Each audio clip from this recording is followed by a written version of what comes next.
make sure that your webcams are on and stay on just for the sake of transparency and communication. It's appreciated. All right. Yes. So I'm going to call our roll, our members, and you will answer by giving your name and saying present. Kelly Bradley.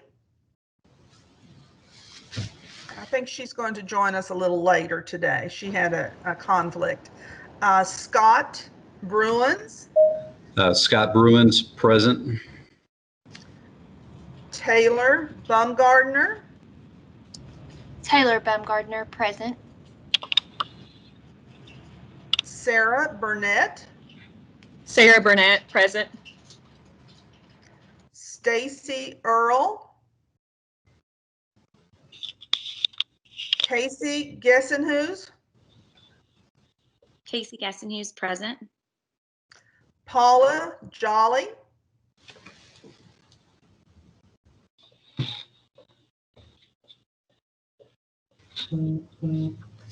Paula, are you on mute?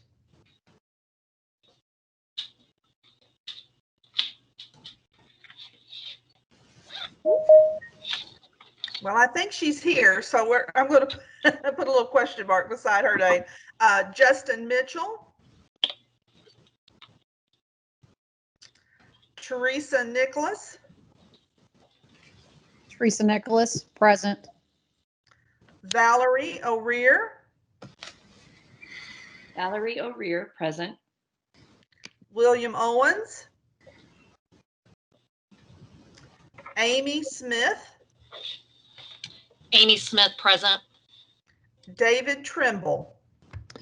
David Trimble, present. And Scott, Mr. Chairman, we do have a quorum. All right. Excellent.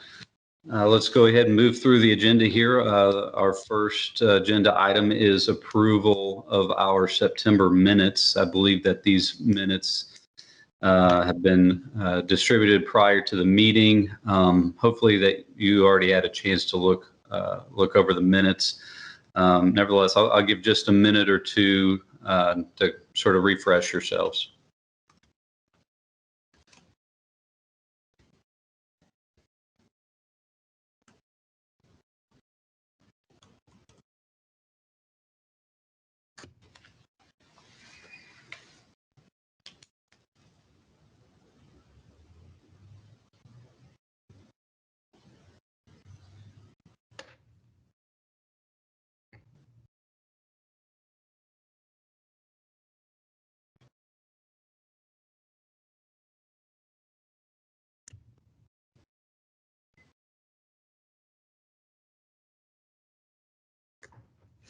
Does anybody require additional time for review?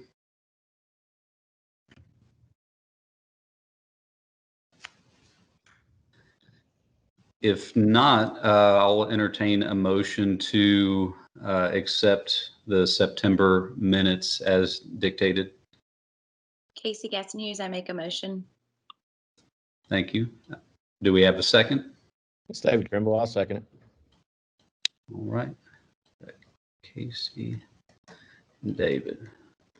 All right. All those in favor of accepting the September minutes into our official record, please say aye. Aye. Aye. Aye.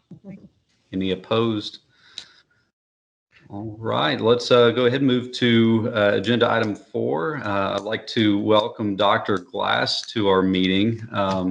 I don't know, Dr. Glass, if you have anything that you'd like to say. I think we're all interested to meet you. Thank you. Well, it's good to meet all of you too and connect with you. Wish that we could be in person, but this is a sign of the times, I think.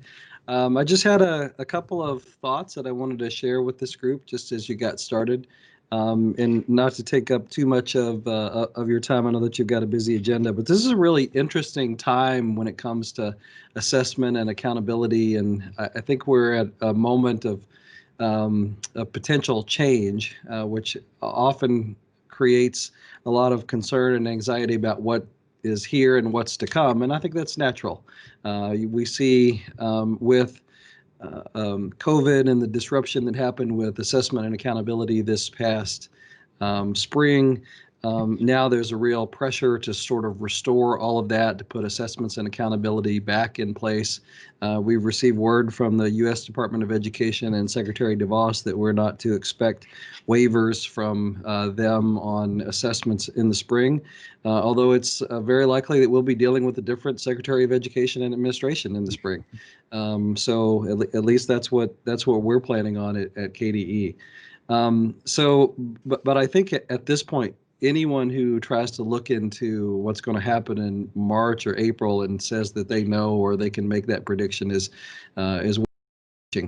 there's just a lot that we don't know. And so I think we have to accept that we're going to go into the spring with a lot of unknowns when it comes to our world, and that includes assessment as well. So at KDE, we've been working to have in place and have ready some form of assessment in the event that we are able to and have to administer it. It will look a lot like the assessments that have been given in previous years. We know this is not the time to make a radical change on that structure. So we have been looking at how can we make that assessment as slimmed down and simplified as possible while still maintaining its validity and reliability for measurement purposes. I think that we may end up being able to assess it or give the assessment.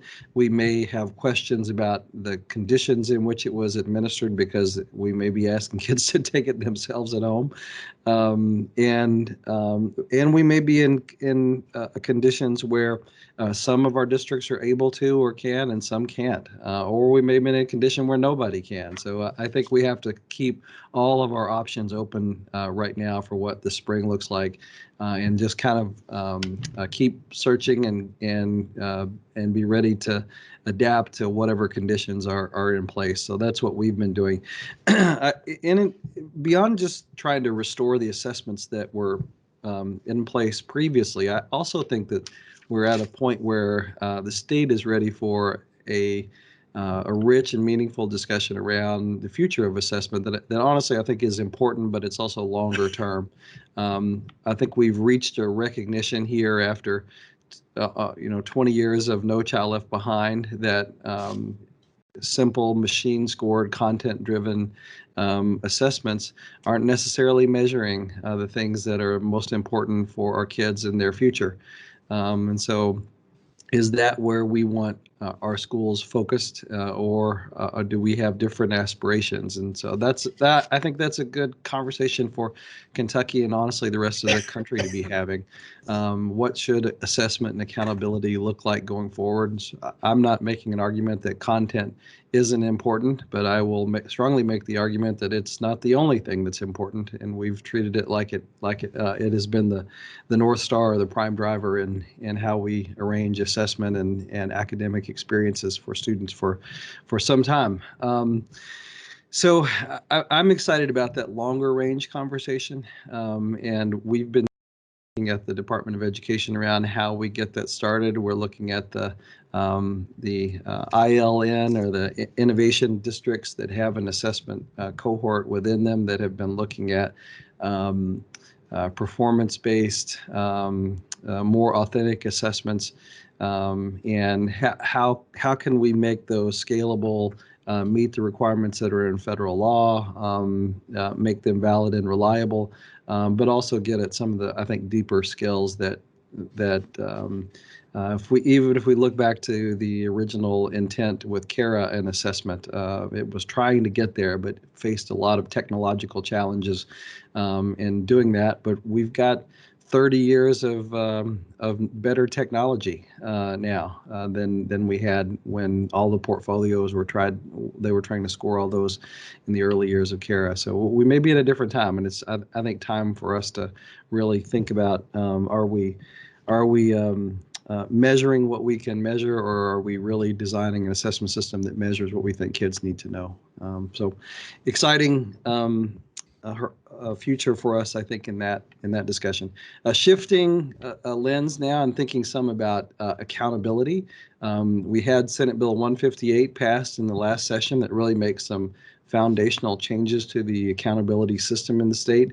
You may have seen the state board processing through and learning about some of the decisions that they'll have to make when it comes to Senate Bill 158. It's an unusual bill in that it actually specifies, without a lot of flexibility, several things about what the accountability system has to do. And at the same time, it leaves for the state board and for the state agency some really heavy questions to answer.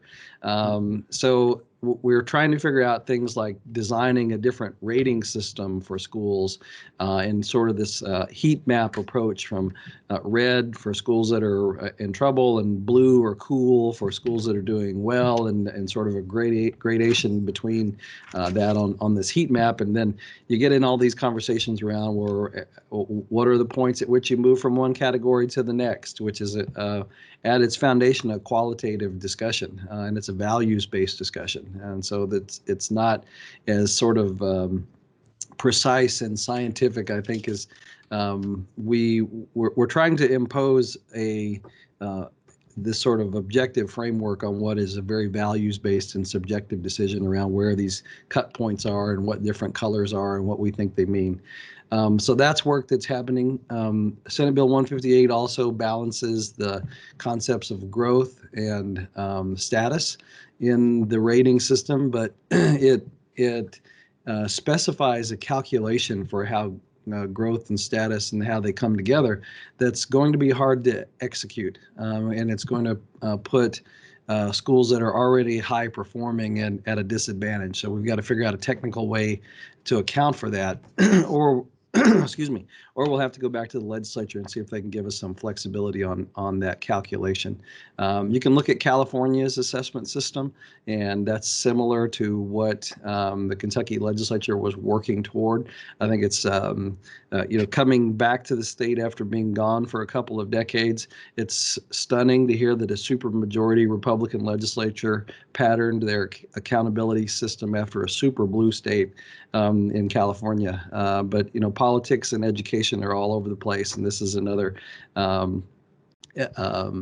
example of that just a party label doesn't necessarily mean X or Y, and that's especially true in a rural state like Kentucky, where honestly I think you have several Republican members of the legislature who really value their public schools and see the school as the center of the community and something that they want to protect and support. So, and that's not necessarily always the case in the national dialogue around public education and the Republican Party. So, just an interesting political aside coming back to the state and learning about some of the politics here in Kentucky as it relates to this. We also have on Senate Bill 158 some other measures that we have to figure out how to weight them, things like school climate and culture, graduation rates, how do these factor in, what weight are they provided in the accountability system. So all of these are conversations that we're processing through right now, and that I know, I think Rhonda's on here, she may be wanting to talk to you more about that a little later. I'll just end with by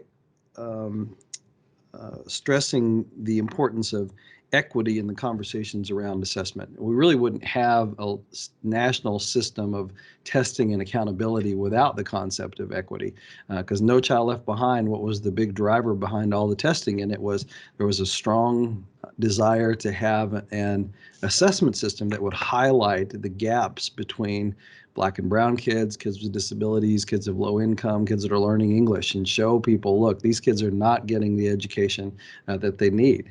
So that was the sort of moral driver behind all the testing that we have. And it's hard to argue that that's wrong. And so I think when the conversations around assessment and accountability are inextricably linked to questions and conversations around equity. But we're also, as I mentioned before, we're 2 decades down the road with No Child Left Behind.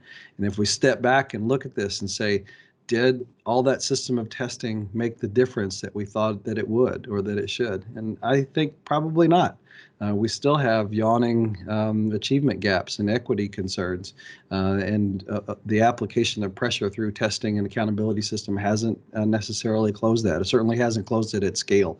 And so we want to, I think, hang on to what the spirit and goal was behind No Child Left Behind, which, President Bush talked about the soft bigotry of low expectations, and how do we change that? That was a noble goal, and it still is today.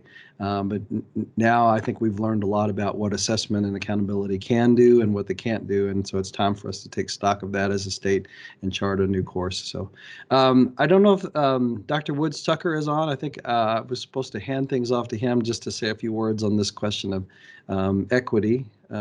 Thomas, are you on? Yes, I am. Thank you. Thank you. Thank you. Yeah, Good well, morning, everyone. Hey, Thomas, let me transition to you, and I want to Okay. briefly introduce Dr. Woods Tucker to everybody. We're thrilled to have him come on working at the Department of Education. Thomas is leading the Office of Teaching and Learning, and he's also the department's chief equity officer. Thomas and I worked together in Colorado. We were actually in adjacent districts together and got to know each other out there, and I was thrilled to bring him on. But I won't steal all your thunder, Thomas, by long introduction, so I'll turn things over to you. Thank you, Commissioner Glass. Jason, greatly appreciate those kind words. Again, good morning, everyone. Hopefully everyone had a very peaceful night.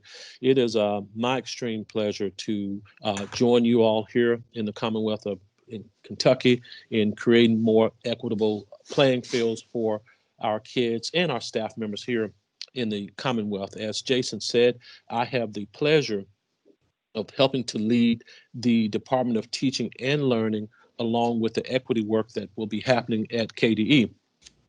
That's a rather unique opportunity because when we start to address issues of inequalities and inequities and so forth, it really goes back to our children and our children not seeing themselves in our curriculum.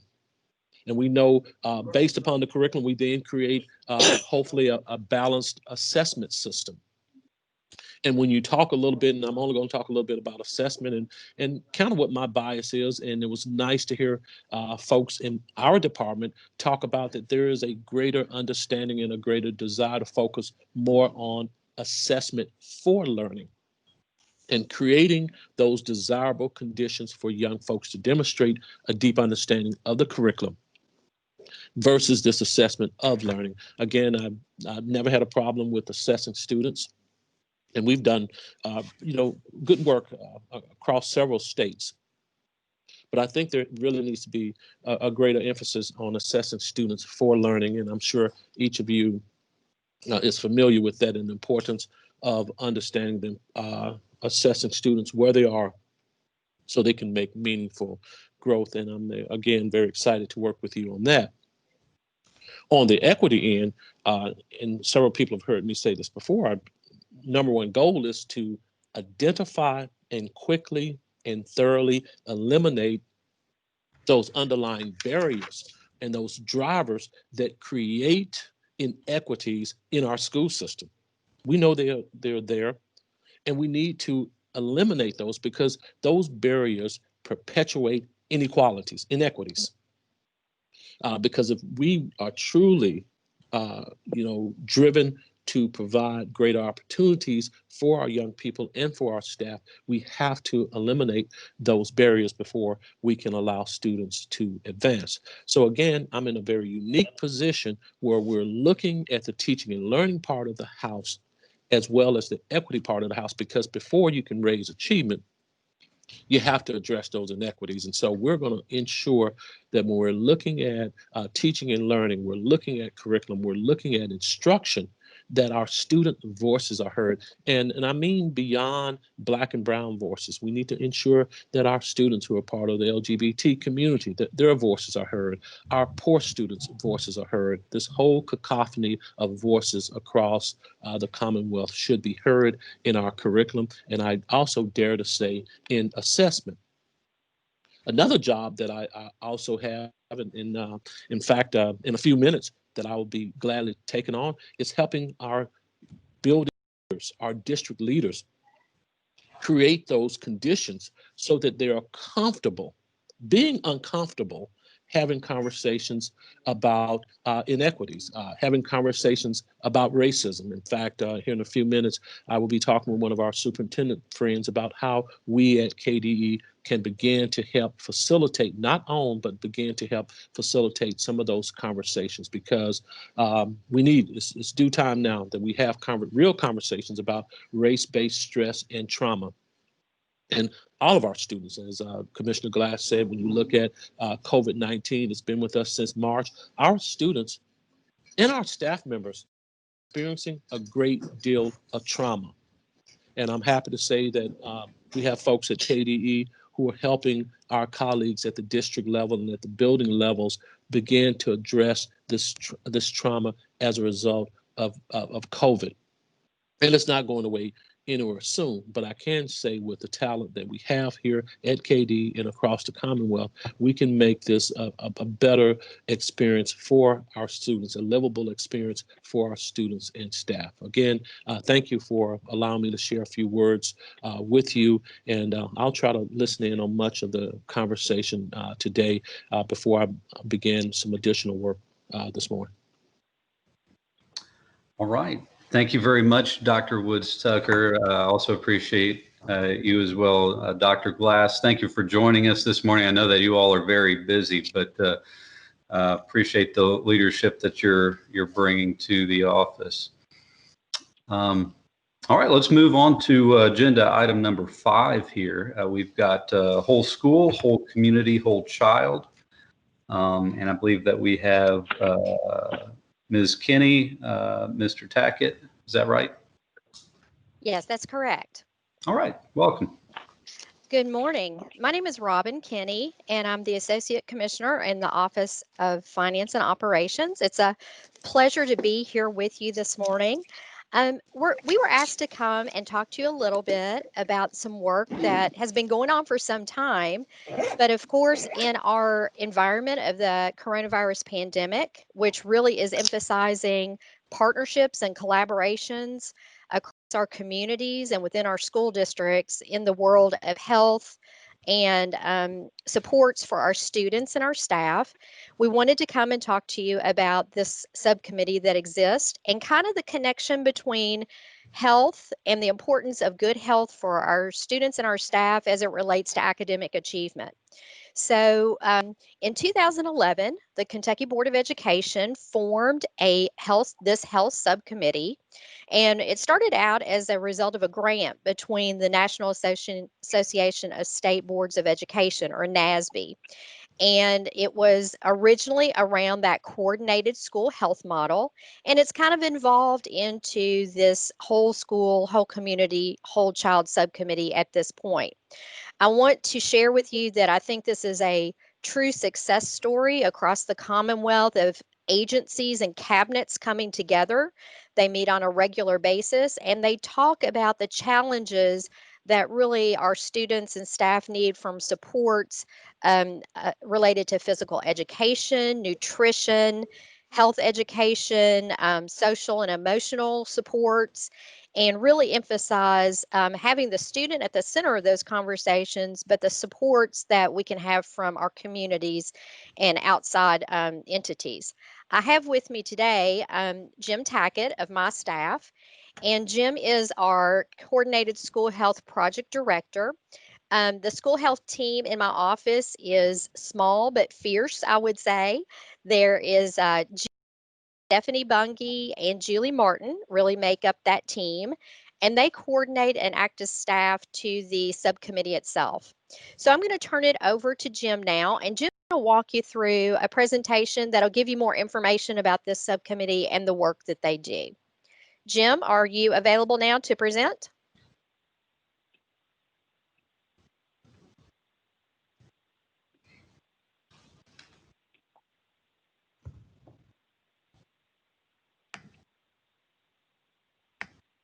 Well, it looks like we might be having some, I see Jim, oh, I see Jim joining us now. Jim, you may be on mute.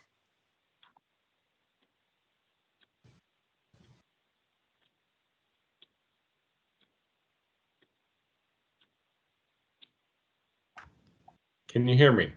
We can hear you now. Thank Okay. you. Okay. Sorry about that. That's all right. Let me pull my screen up. And thank you, Robin, for introducing this work. It has been an ongoing and evolving process, and we really appreciate the opportunity in which to share with you this morning. Can you see my screen? Yes, we can. Okay. So rather than continue to say whole school, whole community, whole child, I'm going to refer to it as WISC. So that will, when you hear that, that's what I am referring to during the presentation. What I would like to do is quickly run through today three key areas.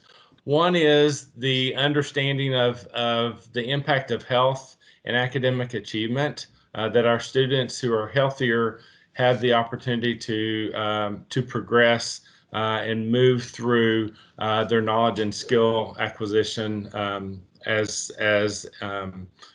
the school system. Secondly, talk a little more about the WISC model and framework, how that works, and how it's working in the state. And then finally, talk about a few strategies and resources that we are implementing at the state level, but then also we are helping local districts and schools incorporate as well. As Robin mentioned, this is our Healthy Schools team. 3 of the staff actually reside at the Kentucky Department of Education. Myself, Stephanie, and Julie. And then we have, through our cooperative agreement that I'll talk about just in a second, we have an additional staff member, Nicole Barber Culp, who actually resides at the Department for Public Health. So it is unique in that just in the formation of it, we work daily in our interagency conversation and activity. So Robin mentioned some of this work starting in 2011, but even prior to that, Kentucky has had a relationship with the Centers for Disease Control in receiving funding for over 20 years in some form or fashion. We currently receive a couple different pots of funding from them. But I want to highlight the current cooperative agreement that we have with them right now, which is a 5-year cooperative agreement. We actually are in year 3 of that 5-year cooperative agreement. The work of that, CDC funds 16 states. And the focal areas of that cooperative agreement relate to physical education and physical activity, nutrition, both education as well as services, management of chronic conditions, and out of school time programming for students. So those are the critical areas that we look at across the board, not only programming, but policy and partnerships as well. The strategies that we're tasked with in the cooperative agreement relate to infrastructure development. The subcommittee Robin mentioned really hits home on the infrastructure development that we have in place at the state level, but also the infrastructure development that we are assisting our schools and district in creating and helping them be able to form a sustainable model. The second piece of this is professional development and training. So being able to work with not only our schools and districts, but our partners. And when I say partners, I mean our families as well, in some cases as our students, but providing them the training and supports that they need to be able to make the transition, to strengthen the programs that they currently have, and then finally technical assistance. So we know the right things to do. How do we integrate that into our existing infrastructure, our existing situations, and we provide that for our schools and districts across the state. I would like to, and before I move to this, I also wanted to mention that we currently have received some funding to assist schools and districts around reopening in the COVID environment in which we're living. That occurred back in late July. So CDC has also realized and understands the duress that schools, communities, families, students, staff are all involved in right now. So we have some additional funding that are helping schools and districts look at those strategies that will incorporate how they can best navigate these difficult situations. And at this point, it is only a year funding. We'll see how that goes depending on what the situation ends up being across the country. As we move into talking more about the whole child, I wanted to share a quote with you from Charles Bosch. And I will not read this to you, but I would ask that you look at that and think a little bit about some key words in it. We all think about accountability, whether it's a state or a national system, or even accountability on an individual basis. So this quote, I think, helps us to think about at the core, how do we help our students rise to their fullest potential? How do we help them with motivation and then be ready to learn when they are at that point in their life? And I say that really from birth all the way through our P20 pipeline. It looks a little different, but all of those are very important in their educational progress. Second quote that I wanted to share with you is that of really revolving around school health and the role school health has in all of our education process. And so as we think about the WISC model, what that looks like, not only in our state, but what that looks like at a particular district level, I think we always have to keep in mind how health can propel us to really achieve the outcomes that we so want to reach. And I'm reminded former Commissioner Wilhoit many years ago talked about and posed the question, are we basically, and we being KDE or the educational system, are we really propelling or are we an impeder in helping that progress occur? And I think school health is an important piece of that. While we may not be able to hit the optimum that we would like, we also need to make sure that we're not holding our schools, our kids, and our families back because we're not addressing some of the key issues that they are dealing with on a regular basis. So this picture, I would ask that you think just a minute about the prompt on the right. And this occurs daily, this occurs hourly in our schools and in our kids' lives. But what are our young people carrying with them to, during, and from school? A portion of our jobs as educators is to help them navigate, to help them deal with that baggage, be able to set that baggage aside and truly be able to learn and succeed when they're with us and then actually when they're not with us. So that baggage looks different. Quite honestly, that baggage could be poverty. That baggage could be equity. That baggage could be homelessness. That baggage could be chronic health conditions, diabetes, asthma. That baggage could be hunger. So we could go on and on about naming that baggage, but for us to sort of ignore that baggage or think that baggage will go away once they come into our schools is very naive from that standpoint. And it obviously has major implications in regarding to how they will succeed, not only that day, that year, but throughout life. Again, aligning some of our health and academics. This slide shares with you some of the statistics gathered by CDC, and I will let you take a look at those. Again, I'm not going to read those to you, but it's interesting how we can align student grades in regards to health behaviors as well. Probably not earth-shattering information, but I think from time to time we get so caught up in sometimes the academics of things, we forget about the other piece of the student, of the child, and how that can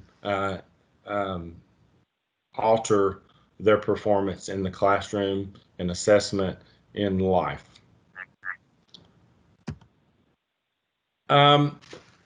I did want to highlight the data that I just shared with you actually has been pulled from CDC and the data collection that they occur. Another pot of funds that we actually receive from CDC allows us to do data surveillance in our state. And every other year in the odd numbered years, Kentucky participates in the Youth Risk Behavior Survey.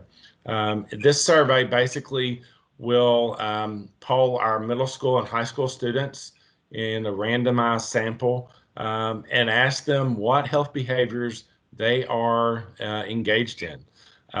You see in front of you on this slide some of our most recent from the 2019 data in the Youth Risk Behavior Survey.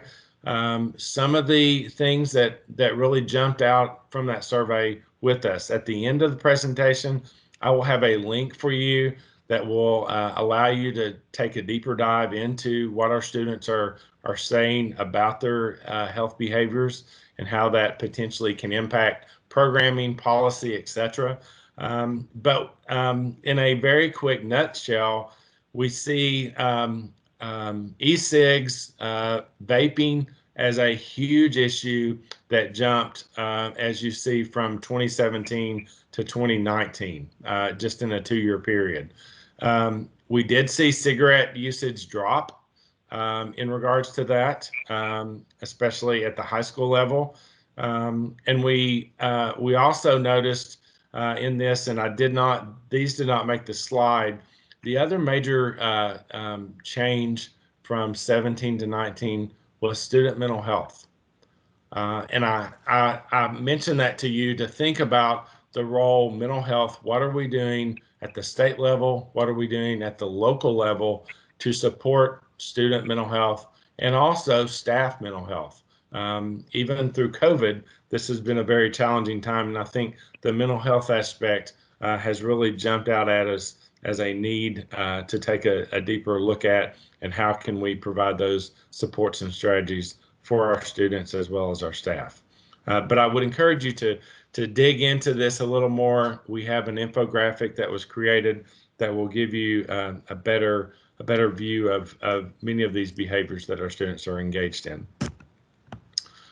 So how does education and health align? I don't think I need to preach to the choir in this group, but we look at what we measure. We look at even some of the things that aren't measured, as Dr. Glass talked about earlier.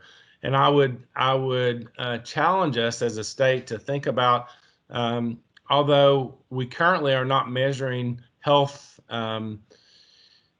knowledge, health skills, I think it still plays a huge role, and we need to figure out how we can make sure that those do not fall by the wayside in order for us to meet the goals across the board for our kids and our students and staff. Again, some of the things that we talked about in a previous slide with the backpacks, again, the education pieces, and many of these are dealt with on a daily basis, if not multiple times a day. And this is only an inkling of the number of health-related issues and impacts that schools and districts are faced with each and every day.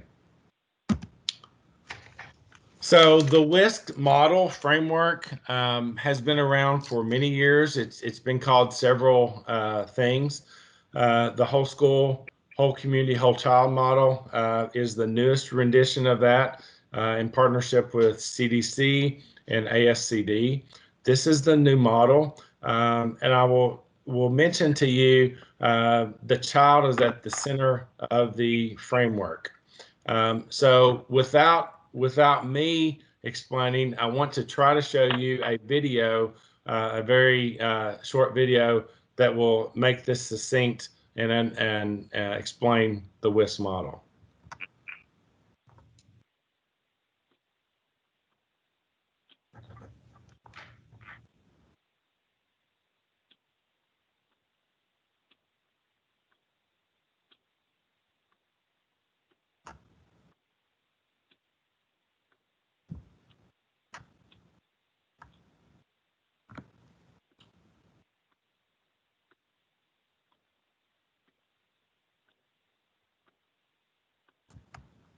Maybe.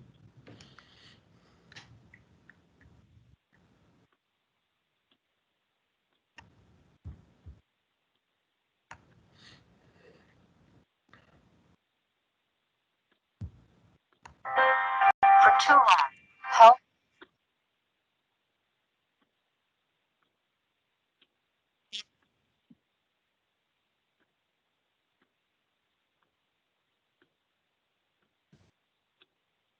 I think the sound is cut out, at least it has on my end.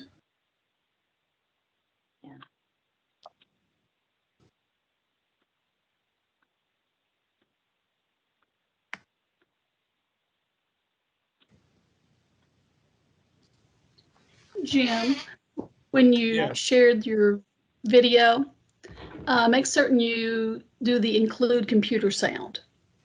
Otherwise, we won't have any sound.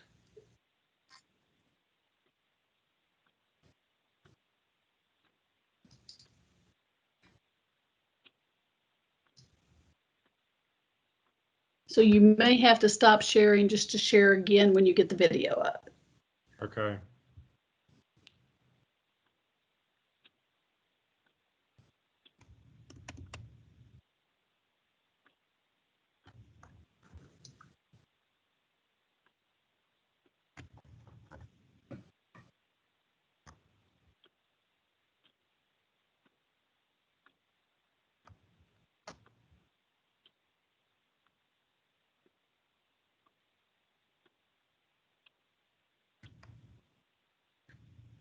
I tell you what, in the interest of time, I will be sharing this presentation with you, and I will ask that if you go ahead and take a look at that video piece, but it is very succinct, and would encourage you to do that in regards to understanding the model. I do want to highlight the work that Robin had mentioned in regards to our state work, and that will wrap up our presentation.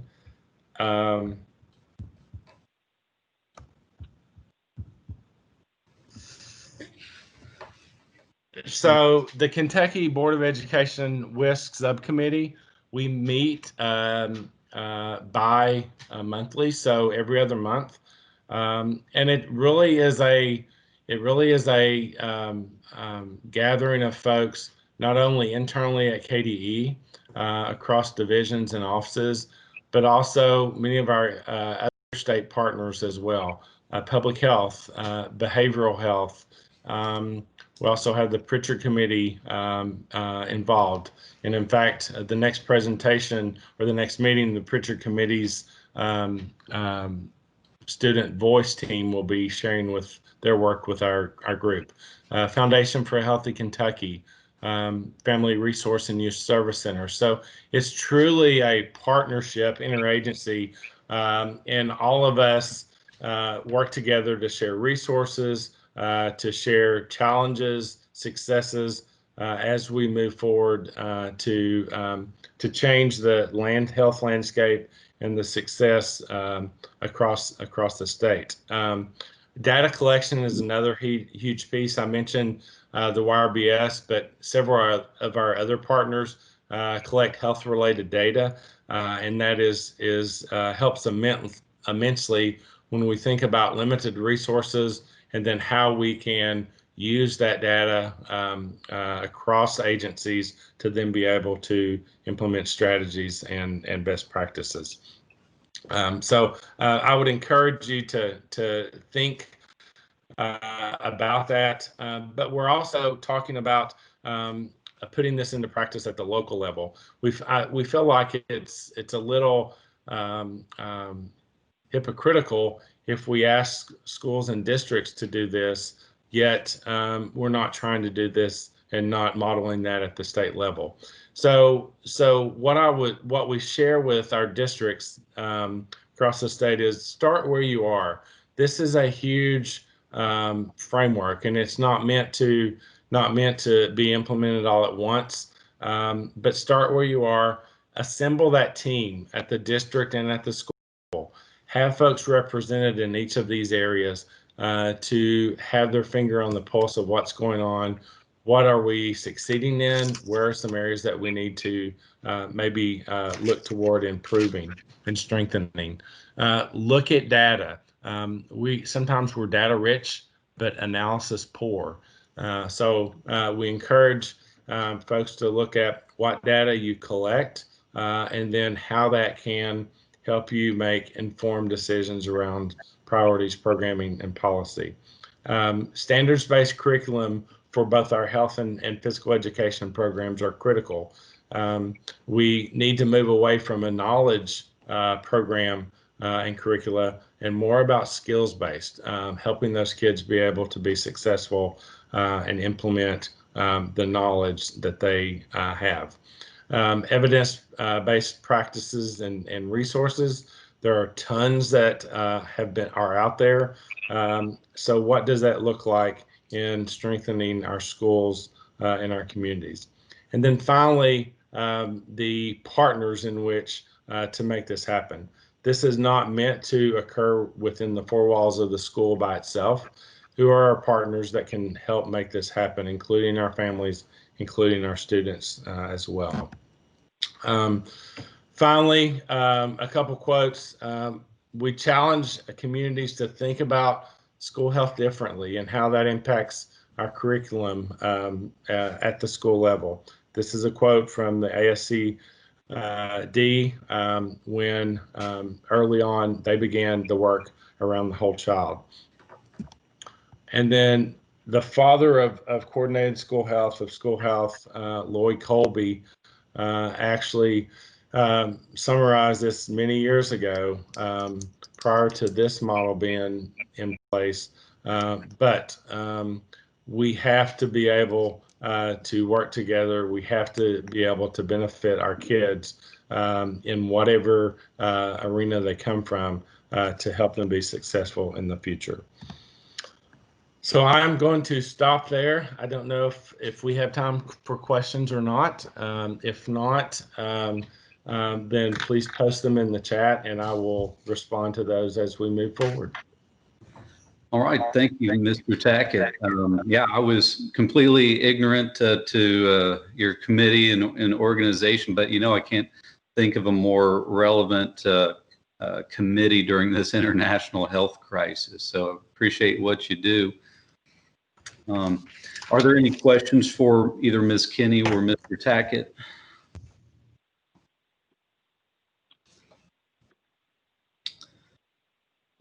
All right. Well, thank you very much. Thanks for joining us. Thank you. We'll move to item number 6 regarding the state standards for world languages. I believe we have Ms. Hall, Mr. Klaus, and Ms. Chavez. Yes, thank you. Good morning. Morning. I'm Krista Hall, and I serve as the director for the Division of Program Standards. And we appreciate very much your time to share this work this morning. I have my colleagues with me, Thomas Klaus and Aaron Chavez. They facilitated this work with our teacher writers. So we want to share with you this regulation and this that we will be bringing before the board in December. So 704 KAR 8110 is the regulation for the new Kentucky Academic Standards for World Language. This is in draft form at this point.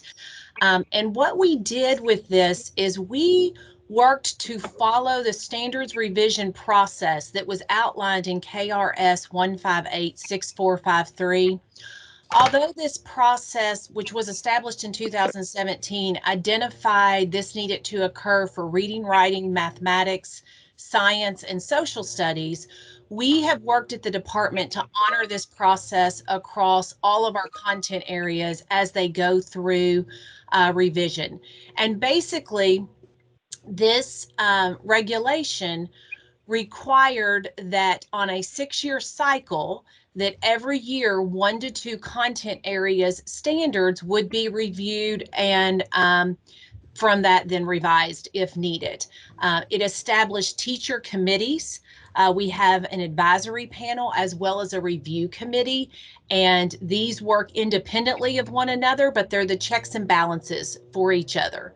And so what came from KRS 1586453 was that the standards revision process was to make sure, regardless of the content that we're looking at, that we focus on the critical knowledge, skills, and capacities needed for success in the global economy, that the result of the revision would be fewer but more in-depth standards to facilitate mastery learning, that the expectations of the standards would be communicated more clearly and concisely to all of the stakeholders, teachers, parents, students, and citizens, that the standards would be evidence-based, they would consider international benchmarks, and they would ensure that the standards are aligned throughout a student's educational journey from elementary to high school to post-secondary.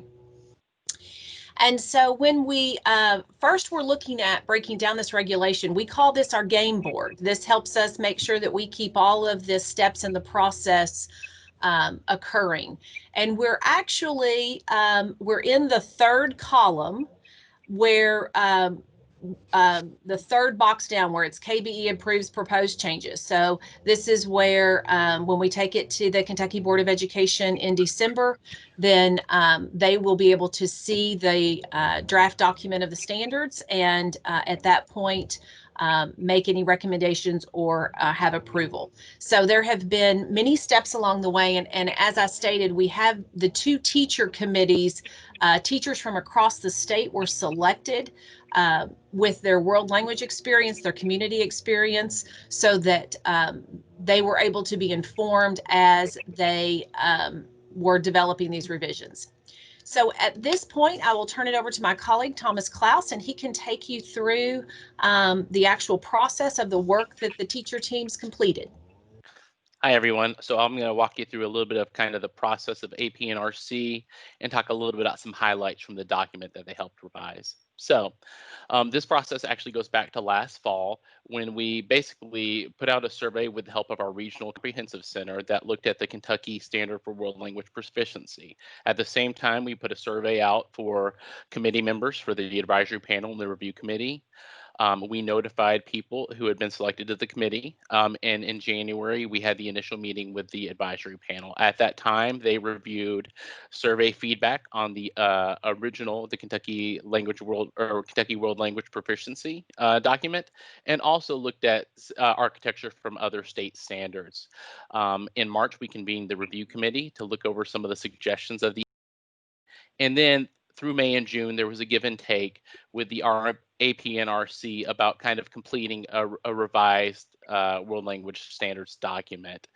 In August and September of this year, we sent out that survey for public comment on the draft Kentucky Academic Standards for World Language. In October, we responded to those comments, which we'll talk about a little bit later, and then we're planning to have that first read in December with the board. So a little bit about the document. So within the document, the AP&RC developed a writer's vision statement that kind of basically serves as the foundation for the draft world language standards. So at the heart of this document, they wanted to ensure that it provides equitable opportunities and capabilities to use language and cultural knowledge. So not that language is happening divorced or fractured from culture, but that students have the ability to both learn a language, but also have access to learning about different cultures and the multitude of different cultures that maybe speak a given language.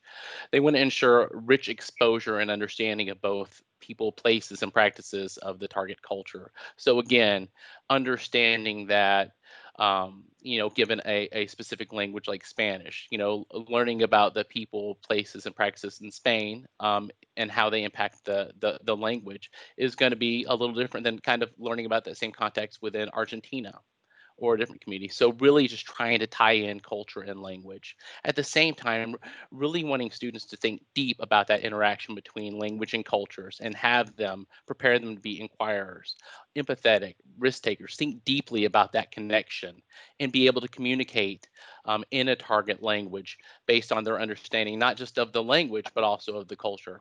And then really, and this is kind of the seminal piece that the writers wanted to focus on, is pushing that culture to the core of language, the language learning experience, making sure that we're not learning language in a vacuum, but that there are these cultural components that are important as well. And at the same time, the writers understand that, this isn't language and culture are not monoliths. And so understanding the nuance of the different dialects of Spanish or German or Japanese and how they change from place to place.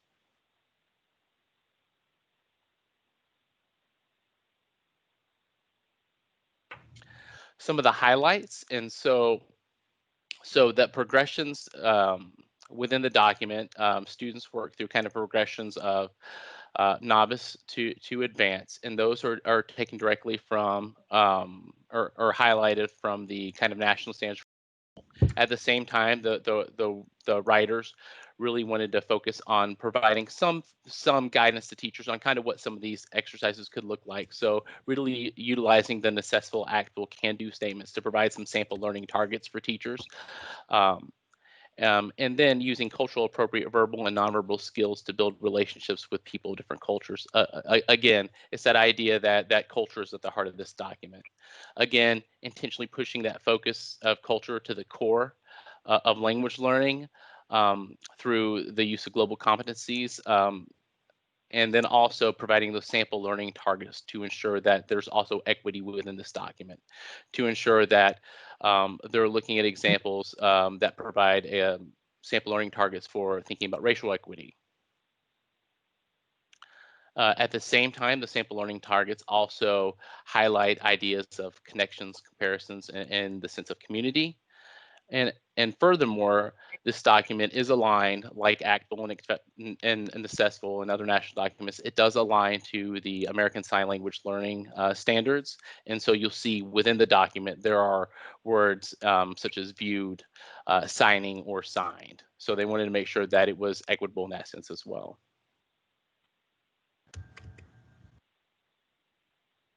And now I will turn it over to Aaron Chavez to talk a little bit about the architecture of the document.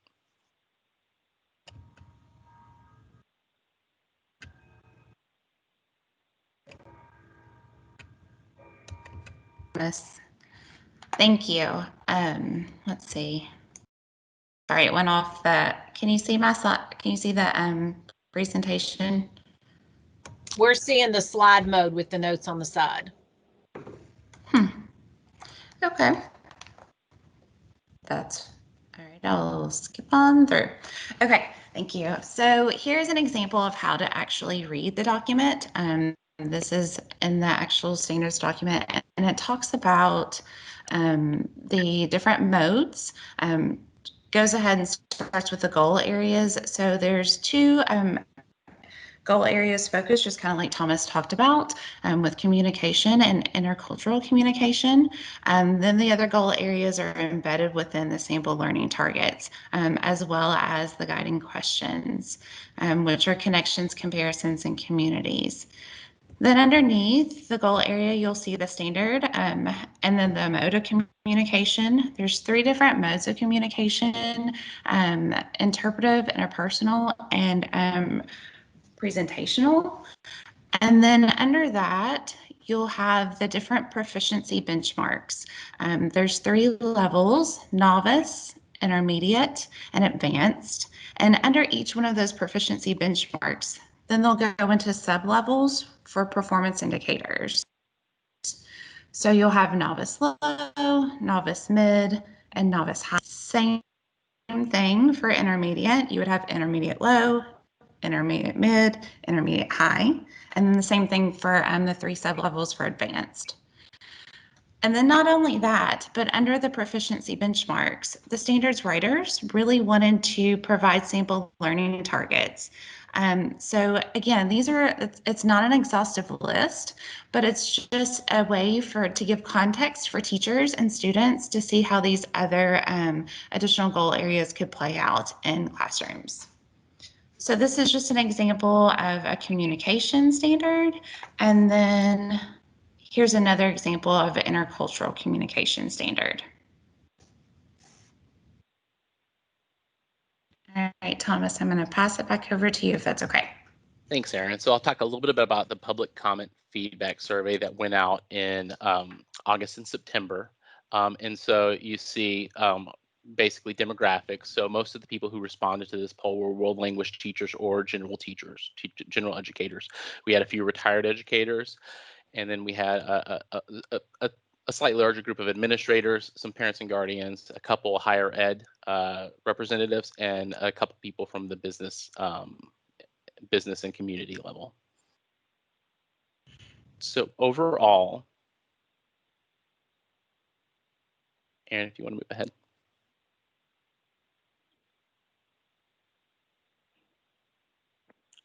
So overall, generally, the one of the main breakdowns that was noticed is that of the participants or the people who filled out the survey, 74% accepted the standards as is, while 26% did have some additional comments for the APNRC. So we'll take a look at some of those comments.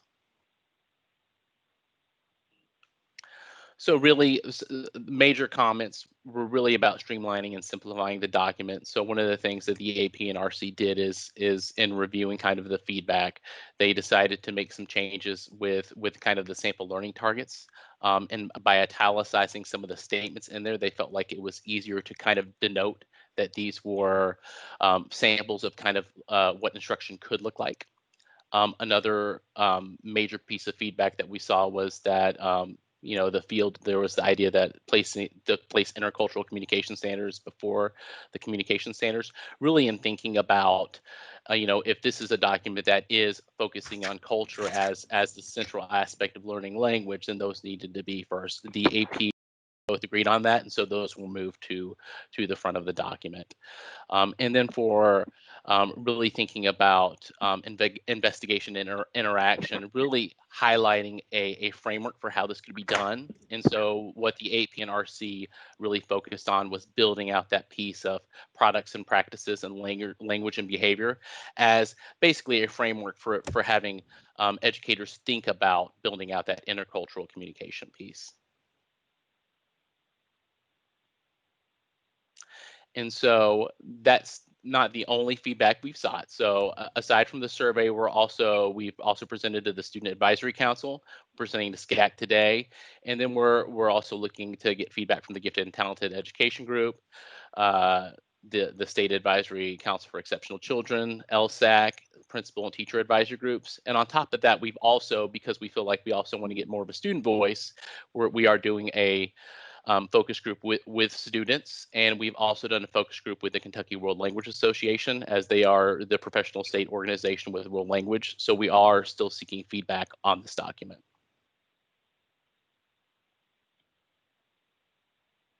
And now I will turn it over to see what questions that people have.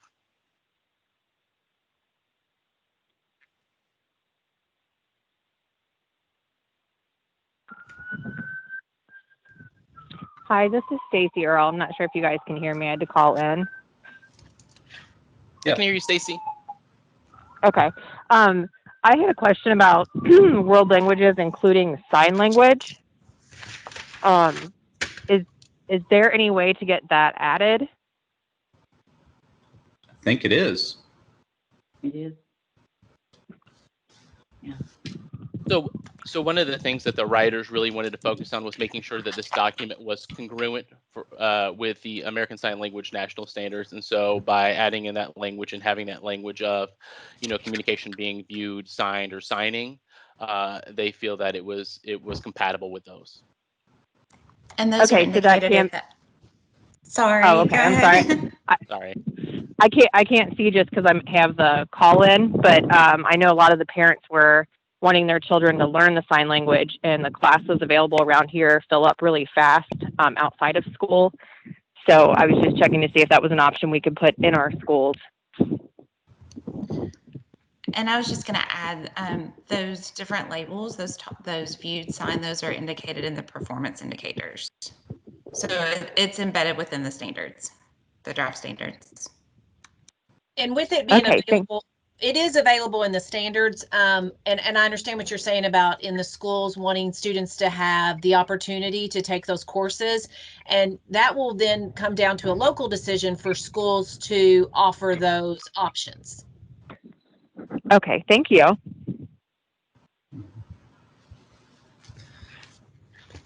Yeah, I do like the inclusion of sign language with this new curriculum development. I also appreciate how culture is the centerpiece because, I mean, and honestly, I think that's what makes world languages so interesting is the cultures that reflect them, and that sign language included. That's a whole unique subculture in and of itself. So I appreciate you all recognizing that. And I think that speaks to the professionalism of the teacher groups and the writing groups for the AP and RC. I mean, we are blessed to have a really strong world language community within our state who are strong advocates for themselves, and they really thought hard about kind of what their goals were for this document. All right, are there any more questions?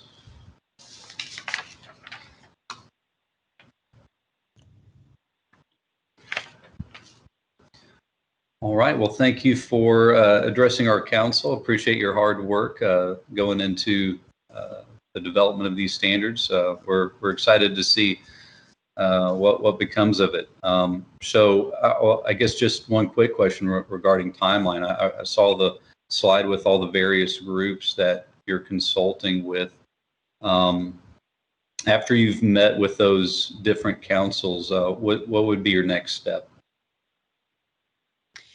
So at this point, we will be taking this draft document before the board December 4th or 5th, whenever the meeting is. And then based on the advisory groups, as they are giving suggestions on ways to enhance the document or to provide extra supports, we are looking at reconvening the APs and the RCs to provide supporting documents that would not live within the regulation, because once we put it in the regulation, we can't change it for 6 years. It's there and nothing can be altered. So we want to develop supporting resources that are living documents that can be altered as they need to improve, especially when we think about culture and what's going on in our world. The way things look in 2020, it might be different in 2022, and we might want different guidance around those supporting documents. All right. Thanks for that clarity. Krista, this is Joy Barr. Would you be looking for SCAAC to, obviously you got a good suggestion there from Stacy about the American Sign Language. Would you be looking to the group for any kind of a recommendation or support or anything like that for the December board meeting? I think we definitely always appreciate the support and any recommendations around the document. Most definitely. And I think as we proceed forward with developing additional resources, we would always want to bring those before SCAAC just to get feedback on that as well.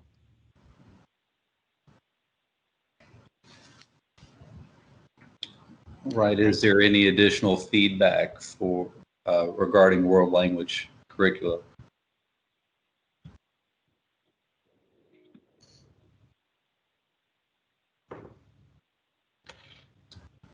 All right. Well, I'm just happy to see you all continue the trend toward a more skills-based curriculum. I think that's reflected by just the little bit that I've seen here this morning. Thank you.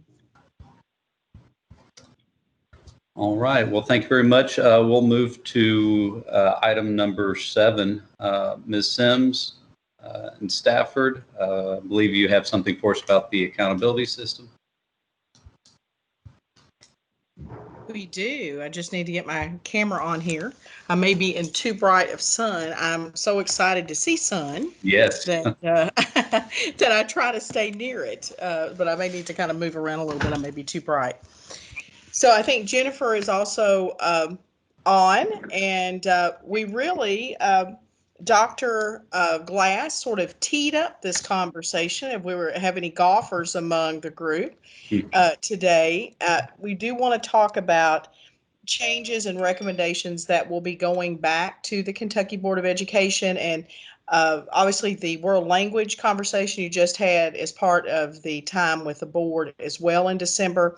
I believe that is a little earlier in the month. I think it's Wednesday, the 2nd of December is actually the board meeting. So just to get that on everybody's radar for that particular date. But we do have we had a work session with the Kentucky Board and worked through in quite a bit of detail a number of these topics. There were 4 main topics that we'll review with you in a second that need to have some decisions for the accountability be in compliance with Senate Bill 158. So that has been the focus of the Kentucky Board conversation, as well as now they would come back with some recommendations. And obviously, we're interested to see what your group thinks about those recommendations that would move forward to the board and to get your important feedback. Many of you know that the current board chair, Lou Young, was previously a member of SCAAC and served as chair and vice chair. So she's very committed to the work of your group and what value your lens and perception brings to this work and your backgrounds. So Jennifer, are you planning to share from the screen? I see we still are seeing Yes, I am, Aaron's Rhonda. up. So Aaron. Does Aaron need to close? There we go. Did that work? There we go. Yes, Yeah. thank you. Yeah, thank you, Aaron. Not that we don't want to see your PowerPoint, you know that. Enjoyed your work there. That was a great presentation from OTO. Okay, we should have it now. I can see it, so I think we're there. And as you see, Jennifer Stafford has joined as well. We're both here on our remote camera with you, and we're going to just kind of go back and forth. You know, Jennifer and I are very comfortable co-presenters. We do a lot of work together with other team members in OAA, and so we're going to be very conversational with you today and kind of go back and forth on the slides and talk through again. We're going to give you some background that we provided with the Kentucky Board. So when we go back to the board in December, we will not use some of these background slides probably because we've had a longer time to talk with the board. But so that you have more of a context around the conversations we've already had with the Kentucky Board in that work session, we want to share some of those with you. We'll just think that will help with your understanding. And Dr. Glass, I'm not sure he used the word today, triple track approach, but we are kind of in a situation where we have sort of 3 tracks of work sort of starting and moving forward in a sort of simultaneous process. So on the track, we have this need to revise the accountability system to get it into alignment with what is in current state law. So that is Senate Bill 158. Secondly, we need to begin having conversations around assessment. And I thought Dr. Glass did a very nice job in talking about that this morning, as well as the accountability work, because the assessment, there's really kind of two tracks there, that track 2 and 3. On the first track with assessment, it's about, how do we kind of work with what the current status of the assessment is, as is appropriate in this time of pandemic. So we're going to talk about that a little bit. So you've got sort of the re-energizing of assessment. We couldn't do anything last year. Will that be possible? What might it look like? What might we push the federal government on in terms of waivers? So we have that conversation. But in addition, what maybe could assessment be that would be more supportive of where we want instruction to be? And I believe Dr. Glass today used the term, I think he used the term deeper learning. I've certainly heard him use that term in the past. And Thomas Woods Tucker, who has just joined our work, I think he used the assessment for learning term that I think people are familiar with. But what maybe could assessment be? Now, on the legislative side, there's also some interest in making changes to the assessment system. And there are some things being discussed about having some committees come together and talk about that. There's some resolutions that we expect to be formally filed, if not already so. So we have these kind of 3 tracks of work that are just sort of kind of chugging along somewhat parallel and simultaneous to each other. And Jennifer designed this slide, and I think it's very easy to read.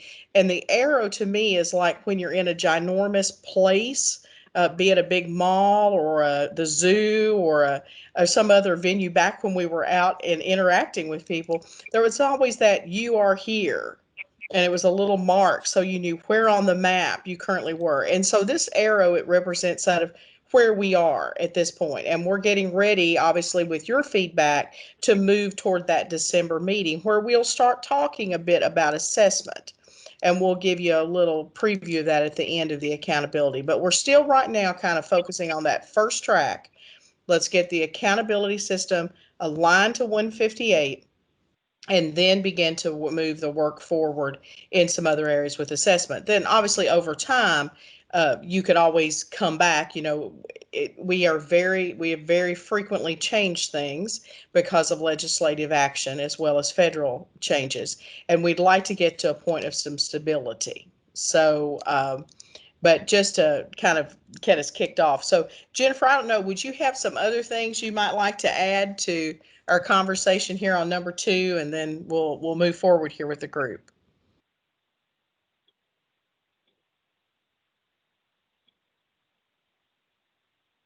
Jennifer, I think you're on mute, dear. I was. Sorry about that. There you go.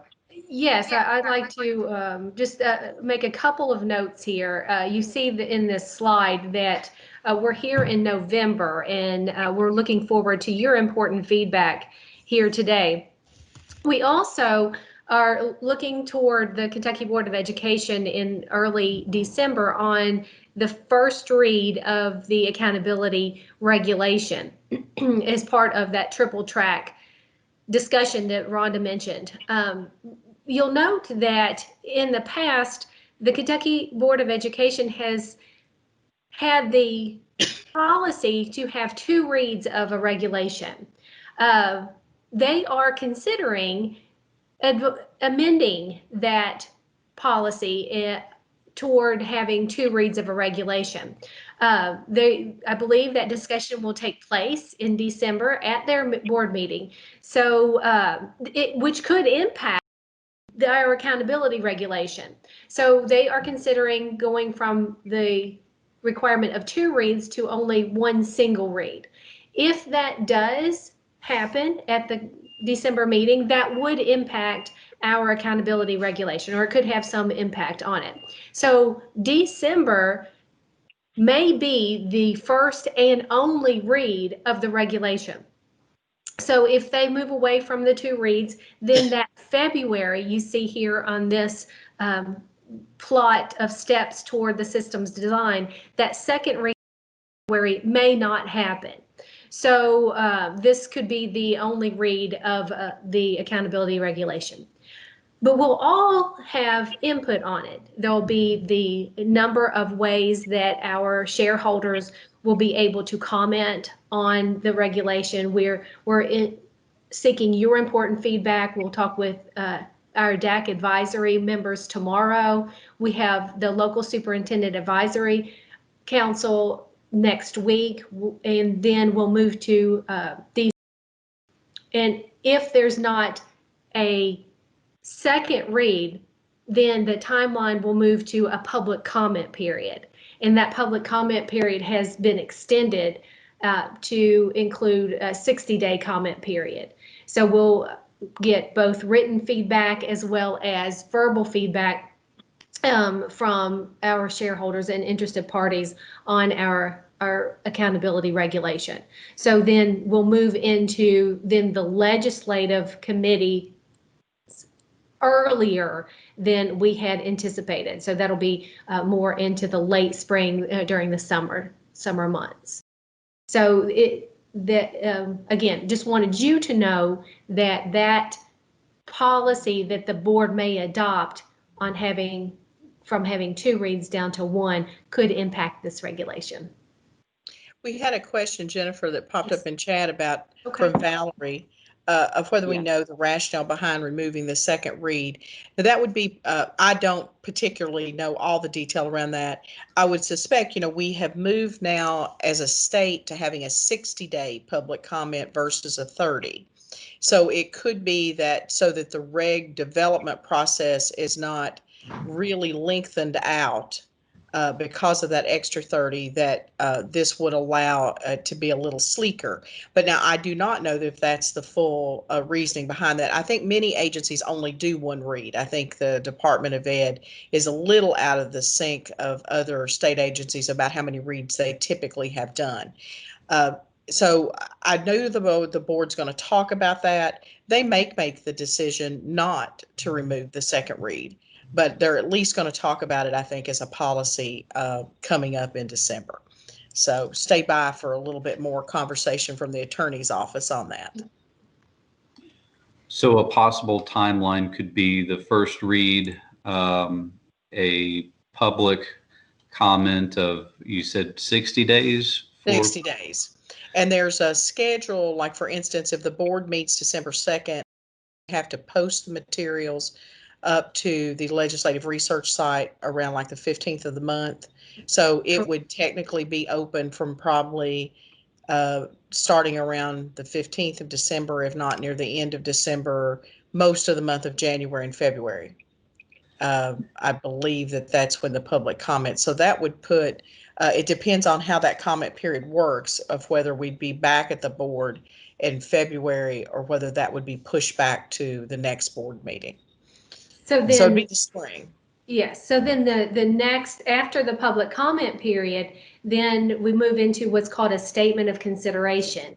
And that statement of consideration is a document that all of the comments that we receive during that public comment period are considered and then presented to the Kentucky Board of Education in a document that presents both the statement and a response, and whether the support to move forward with an amendment or editing the regulation in some way. And depending on when the public comment period, if it's in January and February, then April would be the next Kentucky Board of Education meeting that we would take then that statement of consideration back to the board. So there are a number of steps to be taken then moving into the committees, the legislative committees that would happen before that. And also we'll have the General Assembly will be in session during that time frame. So it's a good time to have a regulation open so that if there are any amendments again to a statute, then those adjustments and alignments of the regulation could be made during that time period, so that hopefully those edits would be incorporated into this amendment point, Jennifer. Thank you. So, yeah, Nathan, you have a follow-up for us or comment? No, thank you. Thank you. When we look at just what we want to kind of share with you today in terms of these are the topics that the board spent, I think we had a little over 2 hours with them. We tend to take more time. So I think with the conversation, we were more like at 2.5 hours or 2:40 or something like that with the board on November 6th. We do want to talk about how you measure and evaluate the concept of status and change. We'll go through that in a few minutes. Then we talk to the board, how do you combine all the indicators together so you can, in the end, have some overall rating or an overall score. That is one place where we differ from California because we do have weights and we do bring things together into a single measure. How do you measure and evaluate English learner progress on the English language proficiency? And then the minimum in count conversation, the idea that, achieving and setting a minimum number of students you must need for either reporting or accountability purposes is really a balance between including more students and having more reliability and precision in your data and your decisions on that data. So you really can't have, it's like a bit of a sliding scale, I think, or maybe the old-fashioned teeter-totters we played with as kids. But the idea that the inclusion piece, if we fully included and reported in accountability, even the number one child, we would also say that that one child alone probably isn't reliable data to make decisions for the school in the accountability system. So how do you balance that teeter-totter? How do you reach a balance where inclusion and reliability sort of get balanced together? Because again, they're going to slide on a scale. So the more inclusive you make it, the smaller the counts of students, the more challenge it is to have that reliability and precision on the data side of things. So we'll talk through those as well. So we'll jump right in with status and change. So if you look at Senate Bill 158, it stipulates the definitions of status and change.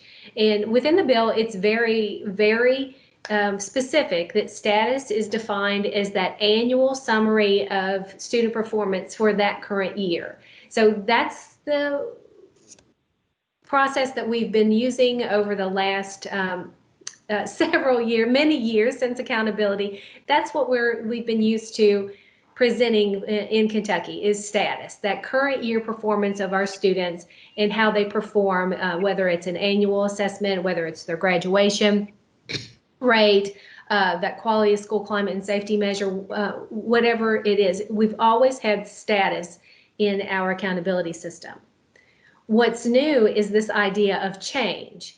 And the change is specifically defined in the statute is the difference between 1 year's status score and the subsequent year's status score. So if you looked at an example for an indicator is if you looked at state assessment results for reading and math, it would be the current year compared to the previous year. So in this example on the slide, it's 22 compared to 21 for every indicator. So in each of our indicators, and it's very prescriptive in the statute what those indicators are, they include the state assessment results in reading and math, state assessment results in science, social studies, and writing, progress on English learners toward proficiency, graduation rate, post-secondary readiness, and quality of school climate and safety. So each of those different indicators will both have a status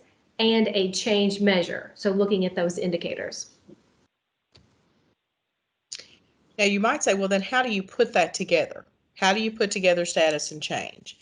And obviously, I've mentioned that this is heavily influenced, and Dr. Glass made some comments, by what's in the California system. California used what's called a pure profile method. I'm not sure if they're the only state out there doing a profile method. You may remember a few years ago when Dr. Pruitt was with us, we reported 1 year of results using a pure profile method. That was the year that we told you you were CSI, TSI, or other. And there was lots of conversation about being called other. And while people were happy not to be in the CSI or TSI category, they didn't particularly like being just called other. Those are the federal expectations for reporting, and that is all that California does. But in Kentucky, we have given some more detail that expands out that other category, because both the public and transparency and schools sort of want a sense, well, how am I doing if I'm in that other category? I'm not CSI and TSI. So we have had a history in the state of being able to give more different definition and information. So California uses a grid system to bring together the concept of status and change. And this color type table would be produced for each indicator at each school level. And then we would have a more simple version for the idea of an overall. Because with the overall, you'd really just need a 1 by 5 table. You would not need this idea of a 5. Now, the levels of the 5 by 5, if you look along the top heading, that's around change, and change has 5 sort of designations of where your performance might fall. And then we look also down the side, on the left side, that's where our status level is located. So you can see the status goes from very low to very high. So if I am a school, I would say, let's say I'm a high performing school. My status goes up here to the very top row, very high in the current year. And then let's say that I maintained from the prior year. Dr. Glass mentioned this issue of needing to make sure that for our high performing schools, or anyone really on the extremes of performance, we have kind of a fair system of how we show that. So very high in the current year, and I maintained it. The proposal here is that that would still be considered a blue. And again, the levels of color range from red at the lowest to that royal blue at the highest level. And you would literally plot for each of the indicators, which grid do you end in. Now, keep in mind, this is about the public display of the information. And I will say to you, Senate Bill 158 is the most prescriptive statutory language we have ever had in Kentucky since the early 90s around how to report accountability and what should be an accountability. Traditionally, the legislature has been prescriptive around assessment and opened accountability to the board's decision. But this is a very prescriptive sort of process with Senate Bill 158. And what they describe is a color-coded dashboard that is very similar to the California approach. Now, the numbers behind this, though, help us know how wide those cells will be when there's real numbers behind it. So what's the number that reflects the line of where I cross from maintaining to increased, or from increased to significantly increased? So there are numbers behind that, and a standard setting process would help determine when do I move from one level to the other. Much in the way when we look at how students perform, there's a standard setting process that says when does a child leave novice to apprentice, apprentice to proficient, proficient to distinguished. That's done for each subject and test. So it's a similar type of process that would be behind this. So we talked about, in theory, with the Kentucky board, filling in this color chart. We did provide for their information and background in a white paper, an example from California. And then we talked through sort of their values, and we started really with the boxes in the corner. If you're really low performing and you've declined significantly, what color should that be? And they agreed that should be red. So they filled in some of the corners and did some discussion on sort of their values. And from that, we have come back with a fully developed table to share with them at the board meeting. And we also have another option for them to look at. But basically, how many of the colors you have, like in this particular example, we have 5 opportunities to be green and 4 for blue. We have, and again, those are the higher 2 levels. On the bottom of the chart, we have 4 opportunities for the lowest level and 5 to be the next level up. So those are rather symmetrical and evenly balanced. And then the others come into that middle category of the yellow. So let me pause there, and Jennifer, you may have some other thoughts you want to share on this, and then we can look at the alternative here and get your all's thinking on it a little bit. Thank you, Rhonda. I just want to highlight for our members that this is a reporting feature. So to get to that overall designation or classification, there will be numbers behind it. And we're going to talk about weights here in just a few moments. But these are reporting features for indicators. And these reporting categories are similar to what we did with the school report card back in 2019 when we presented. So we presented these colors to give some context to what the scores and what those numbers are. For example, if you take proficiency, what we had in 2019, or state assessment results in reading and math, and you say that the school got a number of 70. Well, is 70 good or is 70 not so good? So the colors help to give context to those reporting and give those numbers some meaning and some value. So again, this is helps for the reporting of our performance on each of the indicators. So just wanted to highlight that too. We had another question for Valerie in chat, Jennifer, around do we have any understanding why legislators were looking to the California model? I certainly can't speak from the legislators' mindset necessarily, but I do believe there was an attraction to the simplicity of color and how this could be used to potentially communicate. Also, it's a little bit neutral way to say what your score is. It's not quite as number heavy, even though there are numbers behind the scenes to help make the decisions on the color. So I think there was some real interest in that more of a profile approach, and really to get people to look at the indicators individually. But I certainly can't speak to all the intent. And I would say what we have proposed for is why it's very heavily connected to California for our federal interaction and approval. We are in a better position that we have weights that we can show and demonstrate federally what things are counting in the system. So we're really kind of a modified California approach here. I would add to that too, Rhonda, that we've had previous discussions and previous accountability systems about a dashboard. Mm-hmm. You remember the conversation with Dr. Pruitt and the desire to have a dashboard. You heard many times about dials, and the California model really incorporates those reporting features in a dashboard and those dials. So I think that was part of the desire as well. Right, and I think you could expect to see some version of a dial type thing in the Kentucky reporting as well. Because remember, this is more around how you make the decision for where you are when you combine status and change.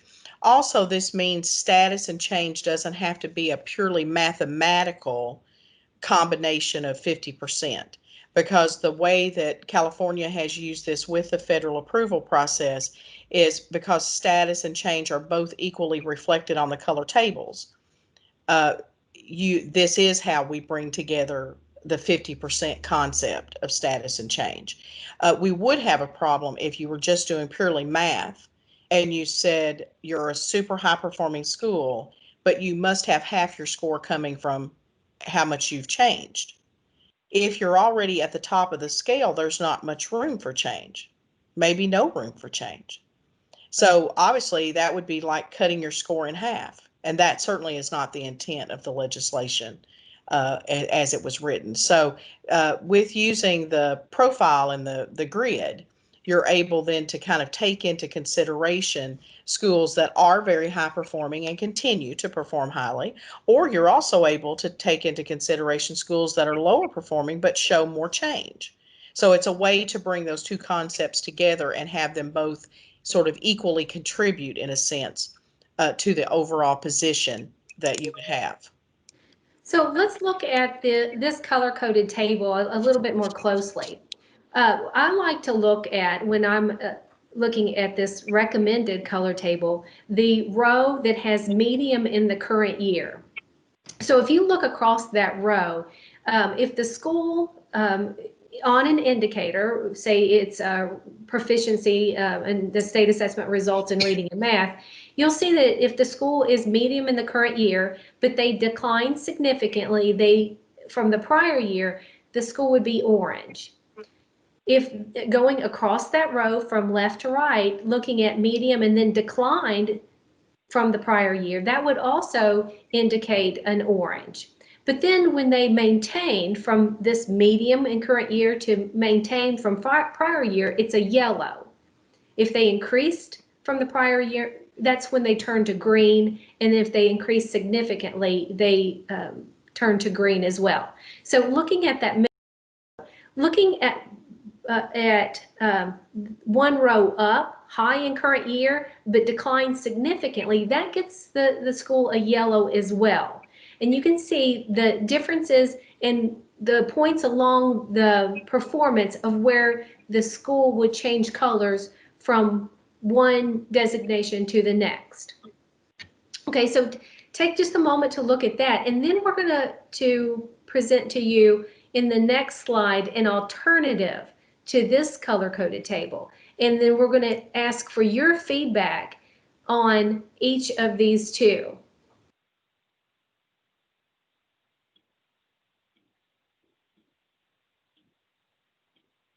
And Jennifer, the real difference is in that medium row that you just walked us through, isn't it? It's on those fringes. So we're going to look. Okay. Yes. So we're going to look. Let's look now. So you see here that the medium row is again. If you look at medium from current year to decline, that's orange. That remains the same. But then the declined here in this alternative went from orange to yellow.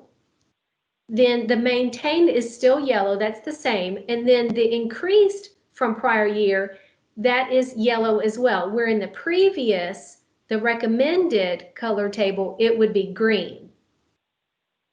So you can see that what this table does is increases the amount of yellow in that reporting category for the schools.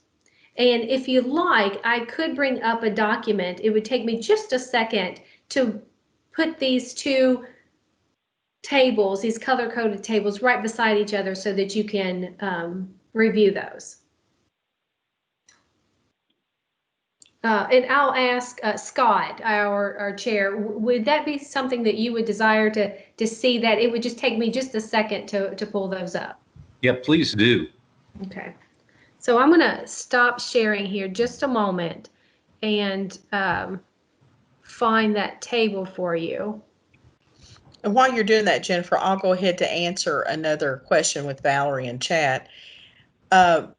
She just was curious, does California have really good performance in general? Is that why there was an attention for this sort of reporting? And I would say California is a bit like all states in that, you know, our performance is pretty diverse.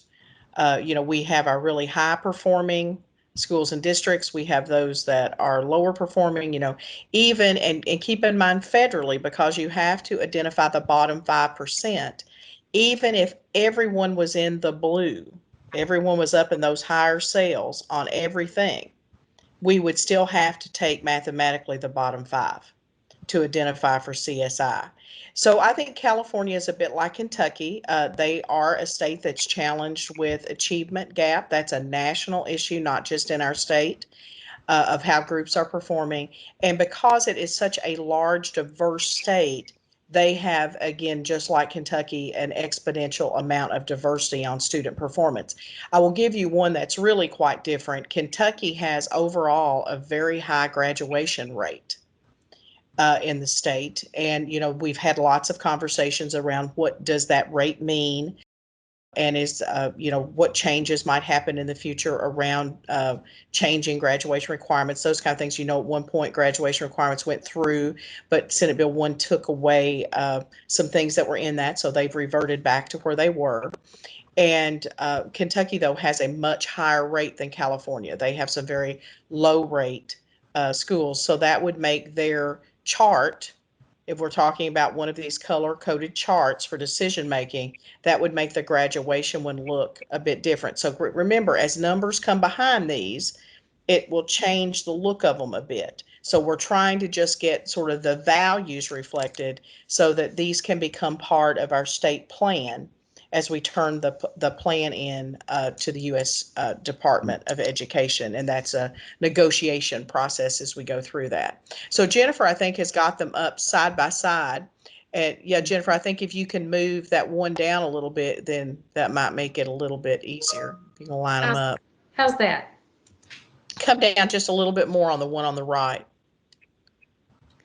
Okay, Yeah, so that's good. That's close. Just a reminder, the one on the right is the recommended. So let me just here, so this is the recommended one, and then this one on the left is the alternative. Oh. Yeah, I think, yeah, there you go. Yep. It's not going to let you go too big, or it's going to flip them to So side. can you see that? Is that? Yeah. Okay. Yeah, even me with no need for reading glasses these days, I can see that, even without them.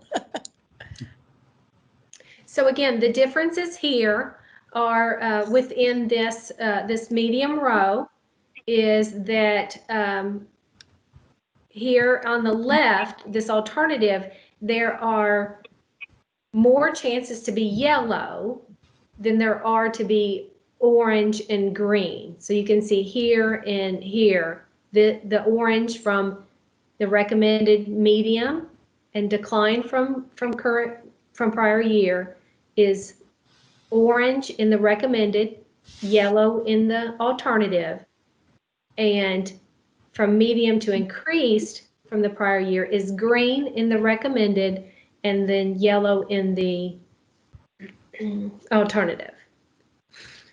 So one way to kind of think about that is if you have schools that are really performing in kind of that middle band of schools, where they're not particularly high or low, but they're kind of right there sitting in the middle, the recommended table allows us to say with a little more precision where a little more detail about being in the middle.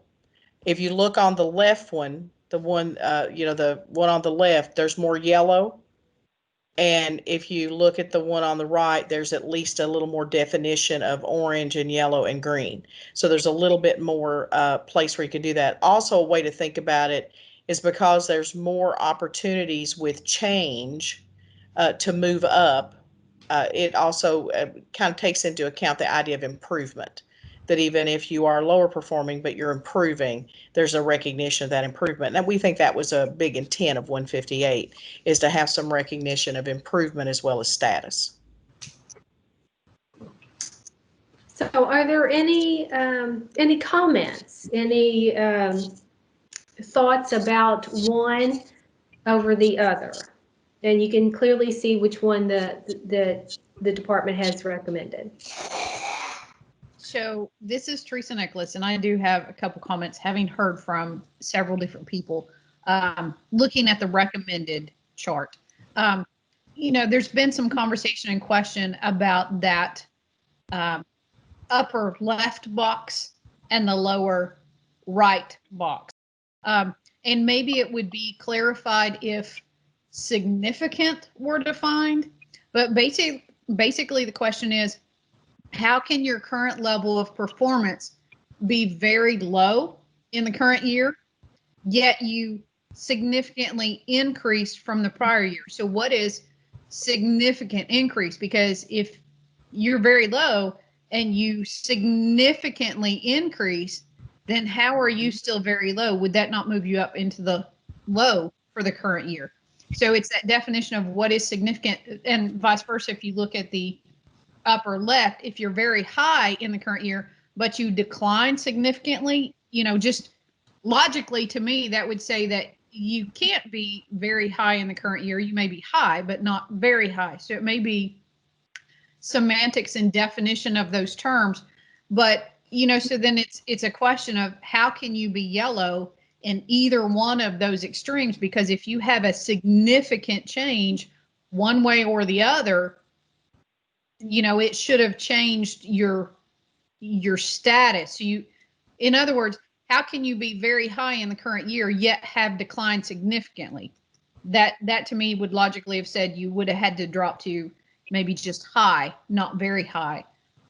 So do those boxes need to be yellow, or do they need to be blacked out? Because you can't be, how can you be very high yet have declined significantly and still be high? Or vice versa, how can you be very, very low and improve significantly but still be very low? Jennifer, I don't know if you want to start or if you want me to start and then you add in, whichever. Right.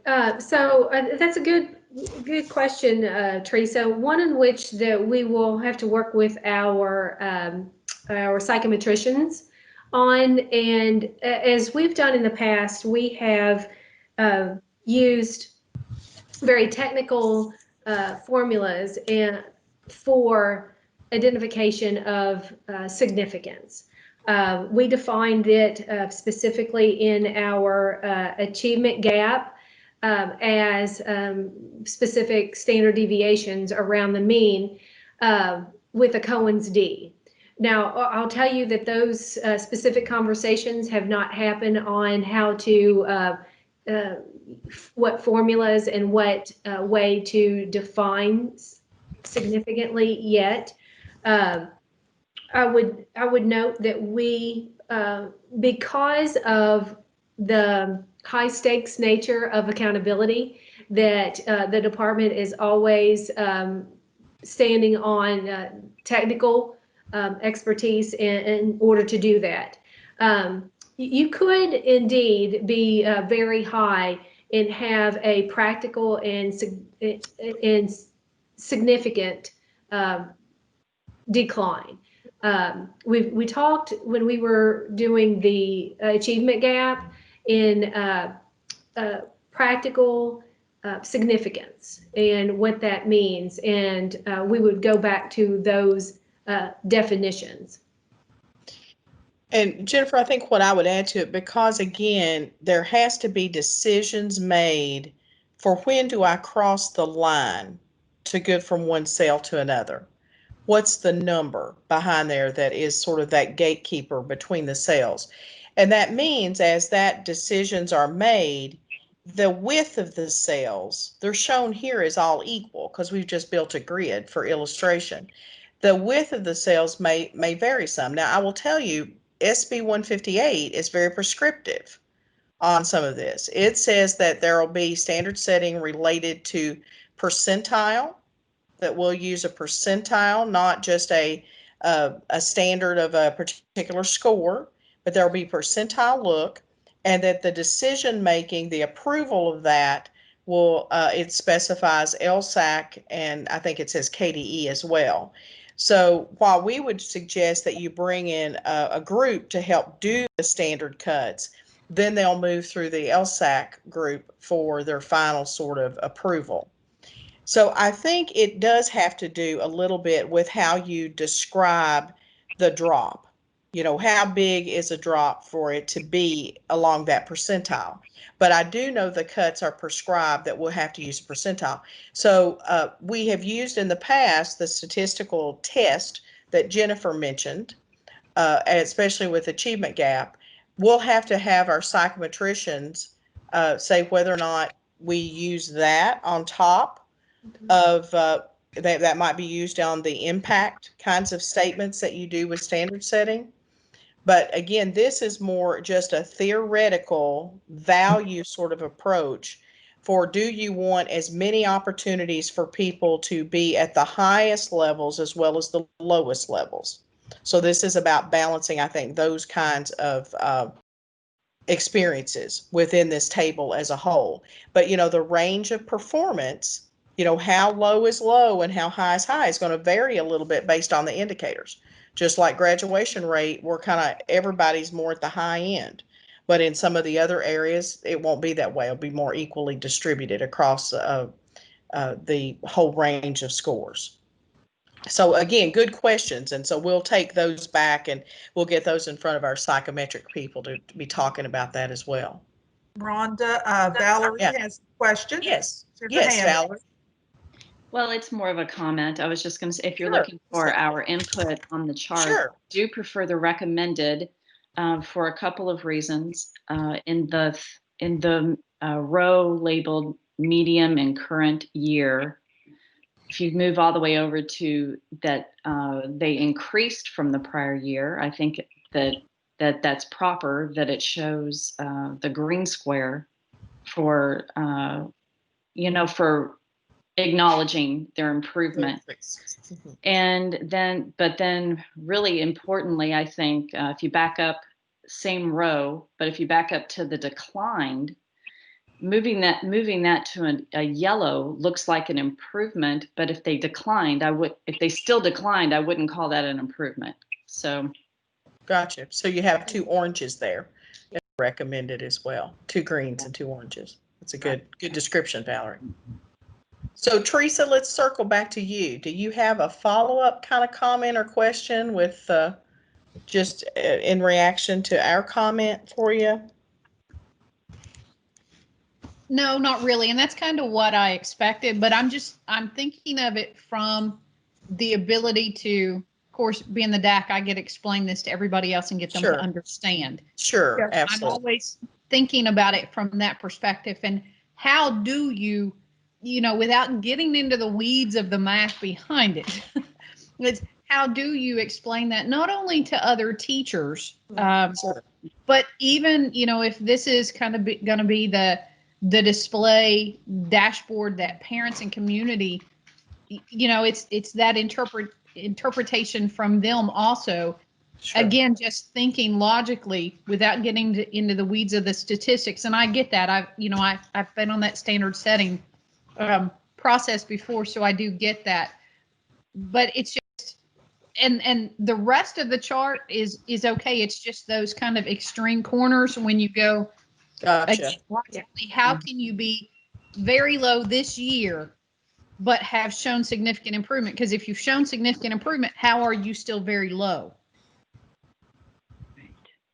Or vice versa, also on the high end. And just from a common sense standpoint and that communication piece to getting parents and community and other staff to understand on those extremes and how that holds true. And again, like I said, I think that definition of significance may alleviate some of that, but again, logically, how do you really get people to understand unless you get into that whole statistical conversation? Right. Very, very good point. So we'll take that back and we'll have a gathering soon here with our psychometrician folks, because you've brought up some good psychometric questions. We'll probably get more of those with DACs tomorrow too, as Jennifer talks about this with them. And Brian can definitely answer those questions. Absolutely. Absolutely. Brian and Bill Gong, Brian Gong, who at the Center for Assessment has worked in support of all of our accountability changes over the years. And he's been part of the board meetings. And also Bill Audie is our psychometric person for Kentucky. And so he's been on those board calls as well. And certainly helping us in the background. So we'll get them looking at that and also looking a bit at how California is doing theirs, because obviously we have to keep in mind that whatever we do needs to achieve federal approval, because we want those title funds continue to flow to Kentucky, and we want a compliant system both with state law and federal law. Okay, so good comments. Would anybody like to raise any other comments around that? We've had Valerie mentioned that she preferred the recommended version with more colors on the middle row, was where the difference really occurs. Does anyone have a different opinion they want to bring, or as a group, do you all feel is that a common feeling among the group? I guess I would be asking. Yeah, I would also like to voice support for the recommended table. I like the idea that there is less middle ground and a little bit more variance. And I guess similarly to what Teresa brought up, I really like this grid and both the status and change axes. My only question is the metrics involved with, what's low, medium, and high, what's declined versus declined significantly, to give it a full recommendation. I think I would need more clarity. Right. And that's really where you have to have the standard setting committee really look at the data you have. Right. To kind of set where those cuts are, because we're doing this very theoretically without data behind it. And of course, last year we did not even achieve an assessment. So, it's a little different to be having this conversation in the midst of pandemic when we're probably going to be missing data for a while. But I think that's where, you're kind of just weighing in theoretically, because it would be part of that standard setting work where you actually had the data, and then we're already prescribed in law to use a percentile approach to put those cuts in place. I think I saw a hand, maybe. Paula? Mm-hmm. Paula, do you have a question? Question or comment? Yeah. Can you hear me? We can. Now, yes. Okay, great. Yeah, I preferred the recommended also. Kind of the other one is kind of vague, to where you can kind of evaluate things that you need to work on. So that's my recommendation too. I like a lot more in what I do with an office. I like more pinpoint things on what I need to work on and what I need to bring up. So, I'm more into that than probably just any vagueness. Right. A little bit more precision there, more options. I saw a couple people put some things in chat. I saw something from Sarah Burnett that she preferred the orange in the recommended model. Okay. I also really, it's Casey Gaston's, like the recommended, just because you don't feel so stuck if you're in the middle. You've not made any progress, or you've not, moved backward or forward at all.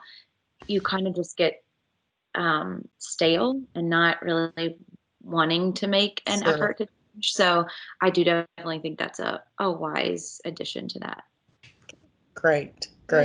I think Rhonda, this is David Trimble. I think going along with what Teresa said a little bit too, I think a lot of how this works, and I like the recommended model, is what we say yellow means. For me, at first looking at it, I was like, how in the world, if we're a high performing district who's done really well, but maybe we had a drop, how in the world are you going to make me yellow? And the very low district is also yellow. But the point there is that we both have some caution. We neither one have gone where we need to be. And so I think from a community metric, if I'm going to have this presented to my community, or if I'm going to present this to my community, what yellow means is, hey, look, it's not that you're terrible, but either you had some really good performance last year, and we just need to watch and make sure that whatever got us here this year doesn't continue to happen. Or maybe it was just you had a really high performing class last year in certain areas, and because I do sometimes worry about that being our comparison of prior year to current year,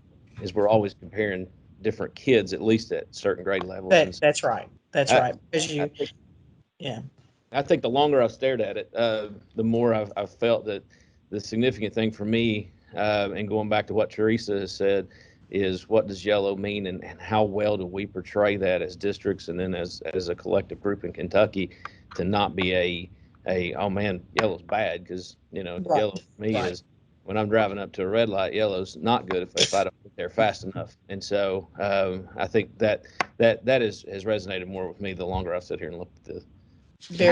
Thank you for the work. I love the chart. Well, and thank you for those comments, because that's a very good point, because there's 7 ways to get yellow. And so if you look at even the recommended, those schools are, they vary in their performance on each of the indicators. So that this is a high level. It puts some context into your scores and your performance on the indicator, but taking a deeper dive into how you got to each of those colors is going to be really important to move the work and to move the performance of those students along. So very well taken. Yeah, very good comments. And keep in mind, this is done for each indicator that we would report at each school level. So by that, if we got an elementary, we're reporting elementary results. But sometimes we have K-8 schools. They would have two reports that have an elementary report and a middle school report. So each indicator in the system would have one of these little sort of tables of reporting, plus other things. You know, things like percentage of proficient students. It would have a lot of that same detail that we've currently reported, and we've currently used color. But at the same time, it would have this kind of metric. Now, again, it may vary a bit about how the cells look and the width because the data behind it will vary as we look at these. Now, I want to take us as we put it all together, which is the next part of our conversation. I want you to envision we no longer have a table that is status and change. By the time we get to overall, there really is just one row, and that row moves us from red to blue. And then there's a decision of where the cut point is of where you move from a blue school to a green to a yellow to red. So you no longer are putting status and change together because they've already been combined. And you're just taking those individual values from the indicators and putting them together for an overall. And that overall will help us to identify the bottom 5%. So that's the next piece.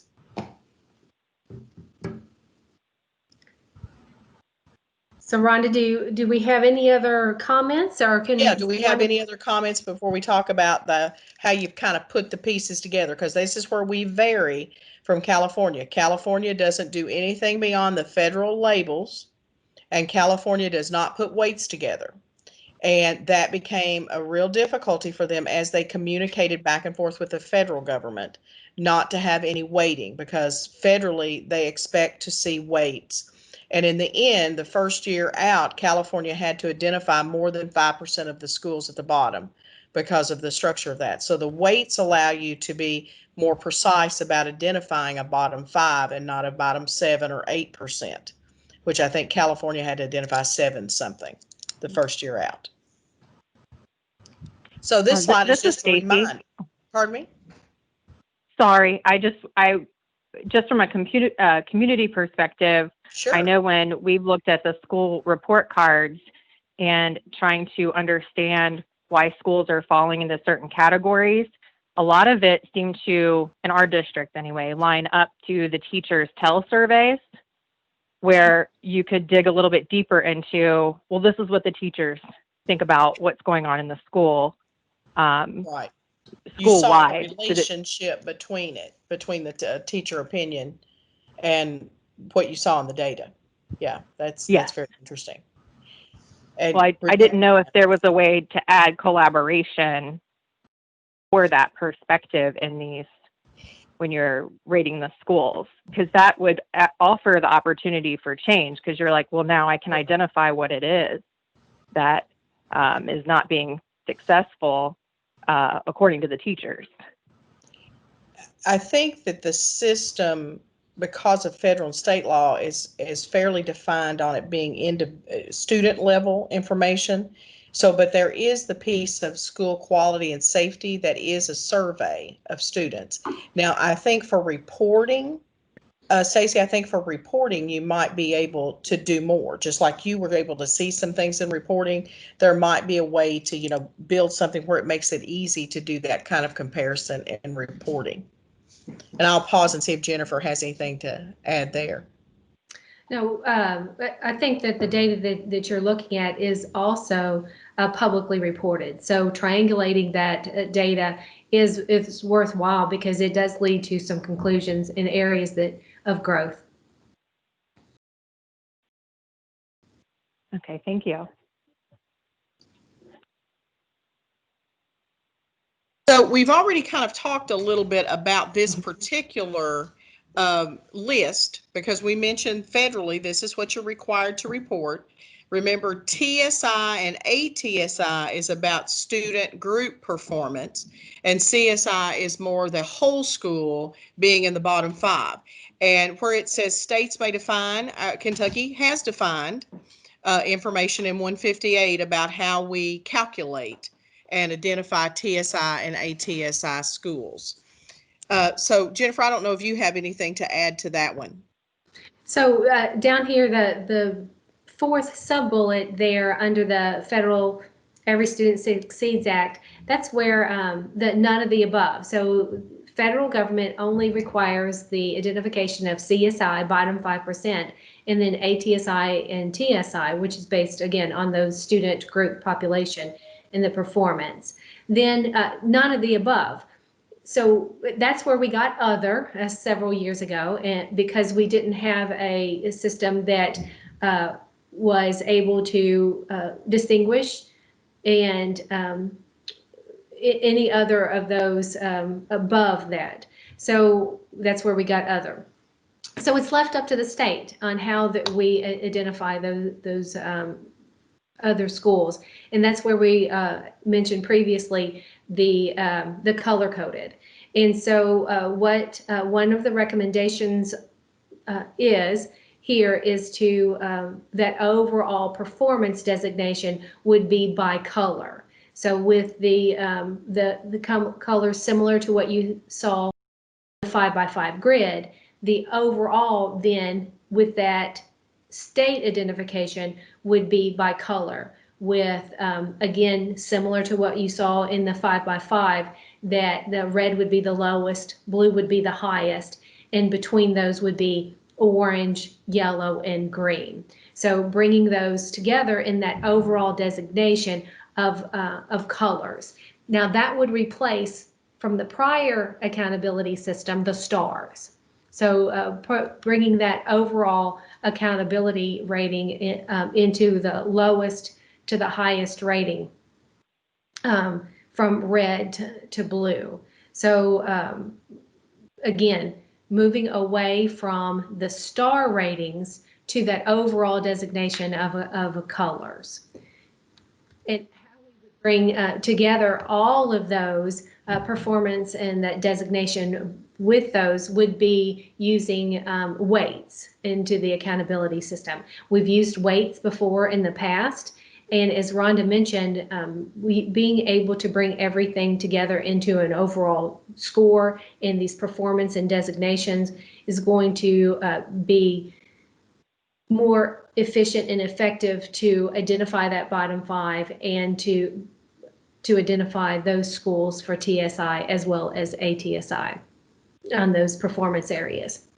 So we've got some recommended weights that we'd like to for you to review. Now, coming out of the Kentucky Board of Education meeting, we had several recommendations from our board members.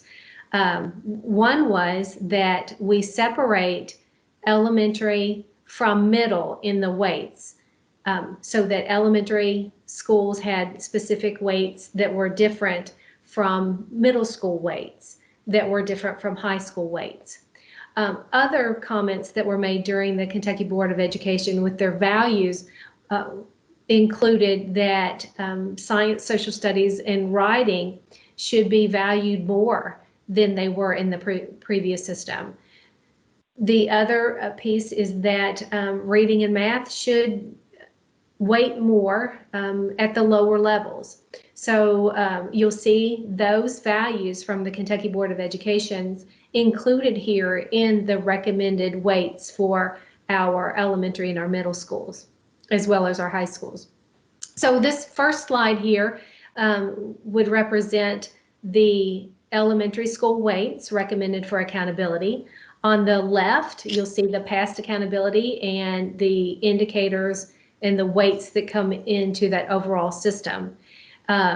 Now, federal law, again, I'll emphasize that reading and math and English language progress has to have the majority of the weight, so that when we're calculating the weights, the State assessment results for reading and math and progress toward English language proficiency at the elementary and middle schools must have at least over 50% of the weight.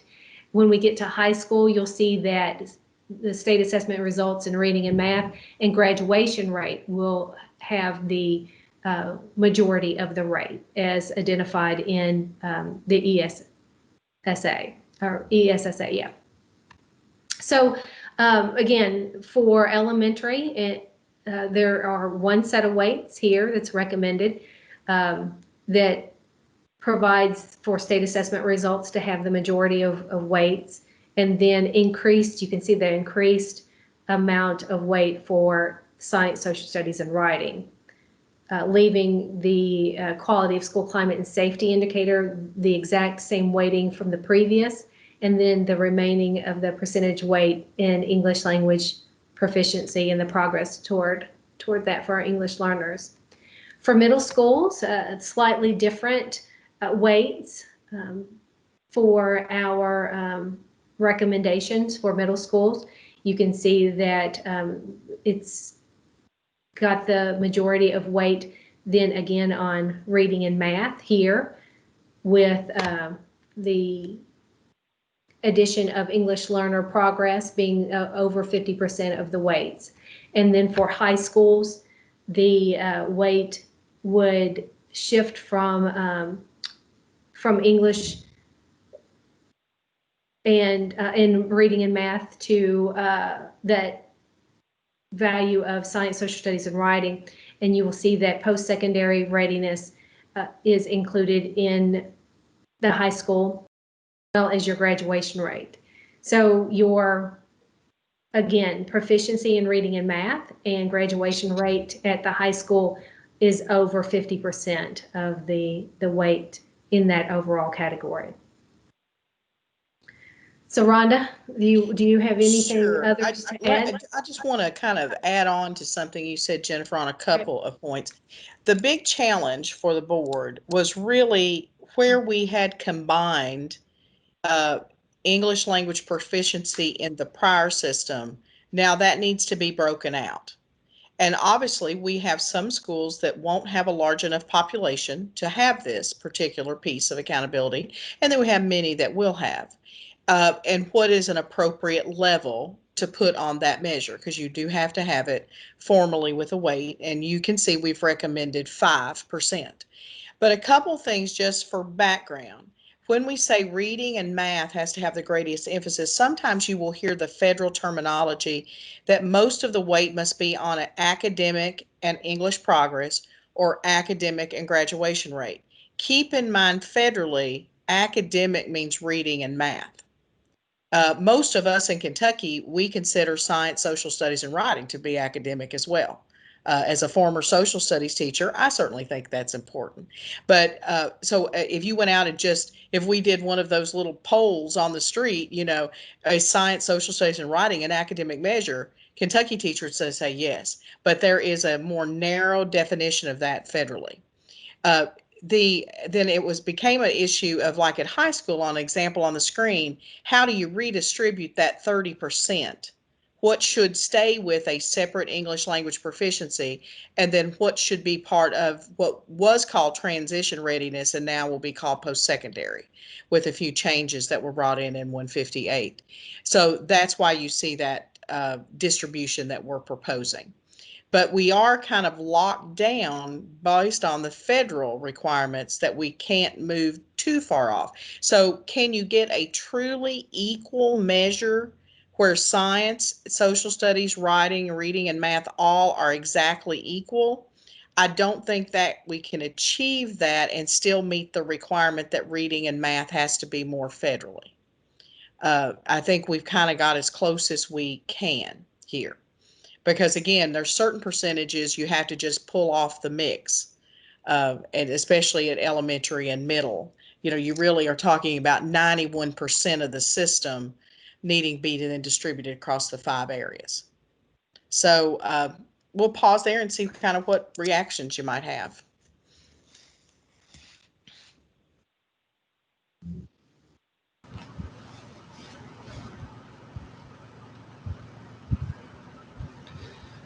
Yeah, I do like the updated weights. I'm probably just as biased as you are, Rhonda. I would like to see a little bit more weight on the science, social studies, and writing indicators.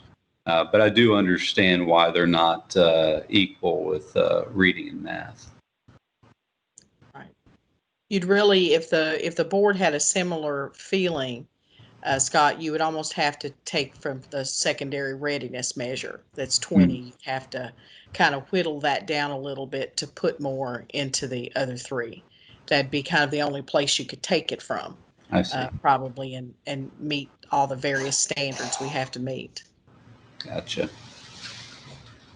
As a first grade teacher, I love that reading and math is. And so in case you bring an early and lower younger children. So do you like the idea that reading math has a little greater weight at elementary, even though we also are trying to put some emphasis on science, social studies, and writing? Yes, I definitely do. I just always go back to they aren't going to be able to acquire any of that knowledge in science, social studies, or be able to write effectively if they can't read and do some of that math content. So I definitely agree that that should be weighted higher.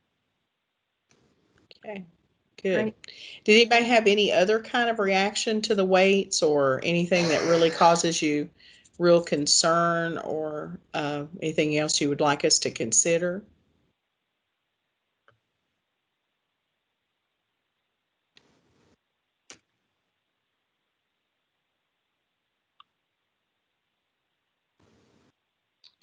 Well, listening to you describe the dilemma regarding the proficiency for English learners, I can understand the difficulty that this presents. I was surprised to see that those percentages were so low because that's so important for that population. And I will tell you one reason that we've recommended a 5% is there's such variety in the size of populations districts have. So you remember in the prior system, every child you had who was English learner went into the calculation. So if you had 5, it went in. If you had 20, it went in, whatever. And so there was kind of a sliding percentage that actuality happened because you included everyone you had. So we had many districts that had a very tiny percentage of their growth score that came from English learners or their transition readiness. And then we had districts that had a much higher percentage that was coming because they had more EL students, probably maybe too high in reality of how it went in, but that was the way that number scale worked. So Jennifer, I don't know, you looked at that a lot. I don't know if you have any more you would add to that comment. You're more knowledgeable about it. The only other comment I would make is that when we get to the discussion of the end count here, just in moments, it's going to play into a part of inclusion of the indicators within the accountability system. And there's going to be a lot of schools that don't meet that threshold of the end count. So the fact that this indicator will drop out of many of our schools that have a small population of English learners is also reflected in that percentage as well. Because when we don't have an indicator, the weights are redistributed proportionally to the other indicators. So if that 5% in many schools will be added to our reading and math, science, social studies, and writing, and quality of school climate and safety. So that is also reflected in that 5%. And they're added, as it says, proportionally, not just an even mix. Okay. Any other comments on weights? And obviously you're free to bring back a comment on any part of this as we move along too. But we're kind of moving into the home stretch here with the next couple of things. So I think that's a good transition, Rhonda, to our next topic, which is the English language proficiency for English learners. The federal law allows for flexibility to be used for our English learners and including them into the accountability system.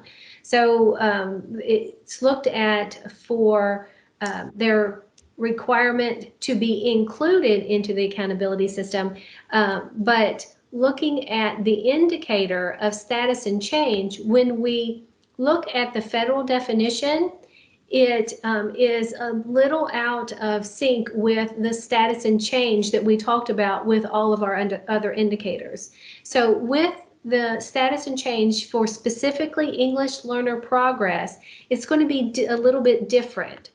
So with this, in the English learner progress only, status will consist of what we're really calling growth for our individual students, for English learners. So for status, it'll be the comparison by the individual student from the prior year to the current year. And so that's going to be looked at as growth, whereas the change will be that difference by the indicator from the current year to the prior year. Now, in conversations with the U.S. Department of Education on the definitions from Senate Bill 158, we did understand that there is that little bit of misalignment, that if we did not look at individual student scores within this measure. So in conversations with both the department representatives as well as drafters of Senate Bill 158, they understood that the proposed recommendation moving forward with English learners will be that individual students' scores on the access test from prior year to current year will be included in status, and that change will be about that overall indicator as it is with the other indicators.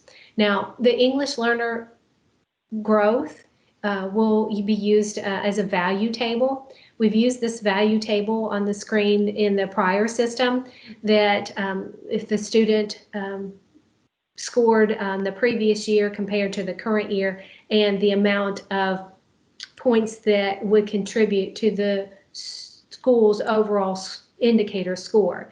So we'll still use this value table for inclusion of that English learner growth in that status measure of this indicator. Looking at the statute of ESSA, it allows for flexibility in setting the accountability expectations. We've mentioned this many times over the years, but there's a renewed interest in including these flexibilities into our accountability system. And those flexibilities include the student age upon entry into the public schools, the degree of English language proficiency upon enrolling in schools, and the degree of interrupted schooling that the student has experienced when coming into the formal education. And that's due to many factors that our students encounter, that whether they're a refugee or a migrant status or other terrible situations that they are part of. So with that, we looked at some data that would determine how many students that would be included or possibly included into these flexibilities. By count of students for English learners in the age that they are identified, you can see that most of our English learners are identified as such in the early years when they come into kindergarten and first grade. But as they progress through their ages, you can see that the number of students decline by identification. So when you get into late middle school and high school, the numbers go down for identification. So you can get a sense of the number of students that we are looking at as we are trying to incorporate these flexibilities from the U.S. Department of Education. And also you can see on that right-hand table the number of students that are EL and monitored with interrupted schooling. So you can see that from kindergarten or preschool through grade 14, and that's the students in grade 14 that stay beyond 12th grade. So you can get a sense of the number of students that would be included in these flexibilities when we move toward that. So with the conversation at the Kentucky Board of Education, they gave us the formal go ahead and guidance to incorporate these flexibilities into the accountability system. Now, at this point, what we're investigating is the use of a value table or multiple value tables that would modify the value table that we've used in the past. You can anticipate that a value table would look similar to this, only reflect the amount of time that it would take students to then become fully English language proficiency. When students come in, what the data suggests is that it takes a longer period of time for students that are identified later or have interrupted schooling to obtain fully English proficiency. So the value table would, in essence, be adjusted to reflect those characteristics. So you can imagine a value table that would shift these values to the left and would increase those amounts for those students. And so a way to think about this, if we think about the list of students where I think upwards of, when they're 17 or 18 years old entering, there's a few hundred students that come in. I think looks like 235 if they're 18 years old. So those 235 students, instead of having the general table, that's an example that we just looked at, would have a special table that gave some ability for them to have a longer amount of time to try to move up the scale. So you would only employ that with students who are in these kind of unique situations. And again, it's not a large number, but for schools that are really helping support students who have these unique situations, this would be a much welcomed flexibility. And obviously some schools won't have this. They won't either have a count of students or they just won't have students that are coming in later in life with this kind of disruption. So again, we feel like this is one that's a little more informational for you. The board has said, yes, we want to move forward with this. I will tell you, our proposal is not to have these tables in our regulation because these are going to be negotiated processes with the U.S. Department of Ed as part of our state consolidated plan. Because the federal level will have to approve the flexibility and how we've set that up. So we're recommending that the tables become part of the consolidated plan, which is a public document and has the ability for people to have some public comment on it before it's released to the U.S. Department of Ed. So that brings us to the last key issue that we need to talk about for alignment. And really the reason we think it needs to be discussed with the board is Senate Bill 158 was silent on this issue of what should be your minimum in count. Kentucky has historically had a 10 as a minimum in, and we've made no distinction between reporting and accountability. So if it's 10, we've used that 10 for accountability. We've used that same 10 to publicly report. Also with public reporting, we sometimes have some suppression rules that are about protecting student information. So to give you a classic example, if we have a particular student group and there are only 10 students, we would say, yes, publicly report that 10. This is what we've done historically and include them in accountability. But if all 10 made the same score on the assessment, we would have to suppress that data because it would be too easy to identify that's Rhonda's score and that's Jennifer's score. So that also is at play here a little bit just when we get to the reporting side. But minimum in became a conversation at the last legislative session. And while no language ended up being in Senate Bill 158, there was lots of conversation about moving to a 30 of minimum in, which is federally allowed. And that 30, though, is applied for a school, or in a way to think about it, a school level. Because in Kentucky, we're reporting by level. So for most typical elementary schools, we would be reporting like a 3-5 combination of data, occasionally a 3-6. But so would apply across that 3-5 or 3-6. What we plan to bring back to the board as a recommendation, and this is where we want to get your reaction, is to make a change so that we emphasize a bit more on reliability and a little less in inclusion for accountability. But we're recommending we use both, in essence, a 30 and a 10. The 30 would be used for accountability decisions, but the 10 would still be what's reported publicly for public transparency. Many states have gone down this path of using a different measure for reporting what becomes public and transparent and what actually makes determinations of a school's status. And so Jennifer has put together some great examples here of how this would work, because in the past we've done 10 per grade. So in grades 3 through 5, where we give reading and math every year, it's really very similar to the not a lot of difference, but some. And so Jennifer's examples report kind of give us a sense of how that change can be.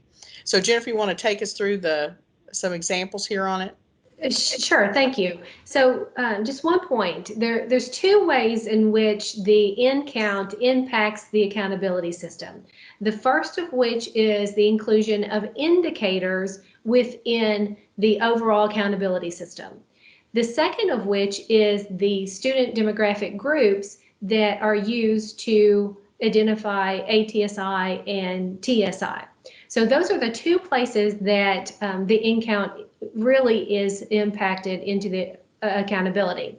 So when we just talked about the weights, so how those weights are included in that overall score is dependent on this in count, because the in count will determine whether or not the school has the indicator and has enough students for that performance to contribute to that overall score, and then again that weight in that overall score. So this is an example of how the indicator would either be included in accountability or not included in accountability. So this is a example of grades 3 through 5 in math. So the in count, if we used it at 30, and again this is our recommendation, is that we will look at it by school, not by individual grades as we have in the past. So looking at the whole school in the example above the line, then we would look at, for reading and math, grades 3, 4, and 5 is combined total. So in this example above the line, we have 5 students in grade 3, 10 students in grade 4, and 25 in grade 5. That's clearly more than 30 students. Then the indicator would be included in accountability. Below the line, however, there are 5 students in each grade. There's only 5 students in grade 3, 5 students in grade 4, and 5 students in grade 5. It's less than 30, so this indicator would not, in this example, be included in the accountability system. So that percentage of weight that we just discussed, then for that indicator would be redistributed proportionally to those other indicators. Now, for grades 3, 4, and 5, that's a lot for reading and math, because every single grade takes those subject area assessments. But in the next example, it's for our state assessment results in science, social studies, and writing, which, as you know, are only tested at particular grades. For this example, it's another elementary school example.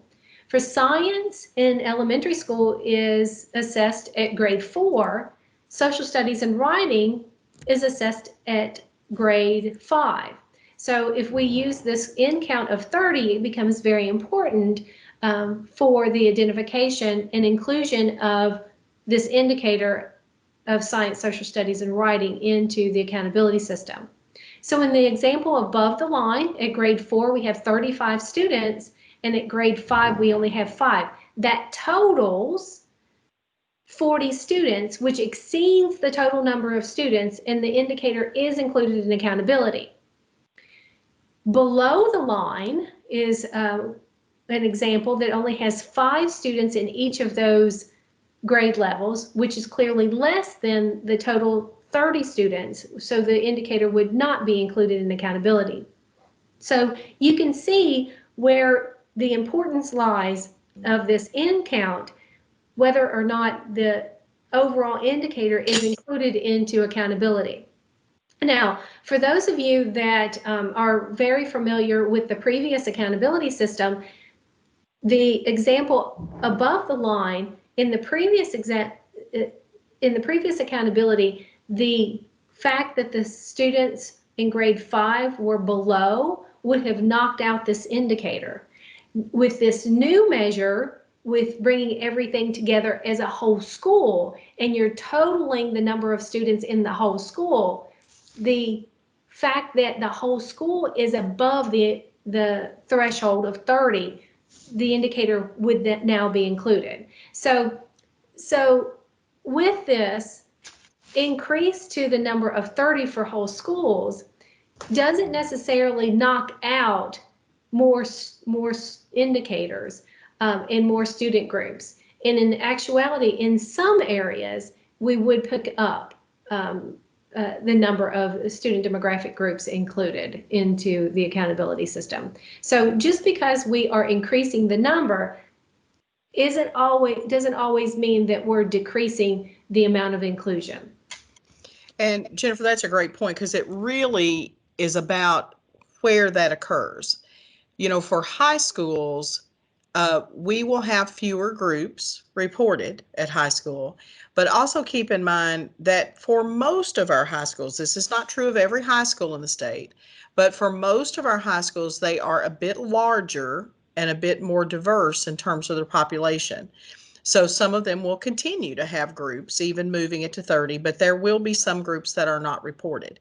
So as I mentioned earlier, it's a balance between data reliability and inclusion, and inclusion and accountability. I would add that phrase, because we also think it's very important transparency wise that we continue to show the 10. So wherever there are 10 students in a group, we're going to be reporting that.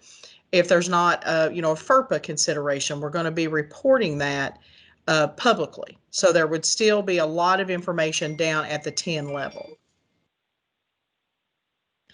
Okay, so let's get reaction to the increase and see if we have any questions.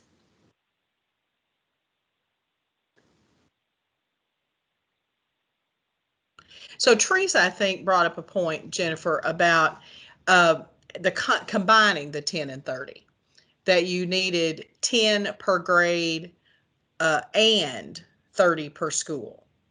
And certainly she asked, why was that not a consideration?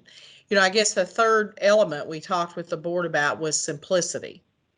And so we've tried to keep this metric very simple, rather than trying to have a different number count for particular grades or particular content areas.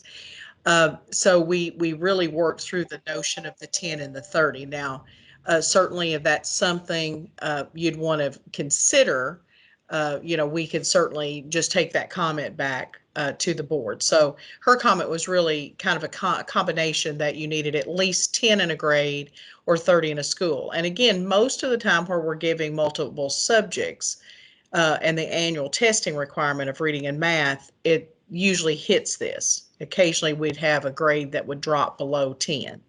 but still might have 30 in the school.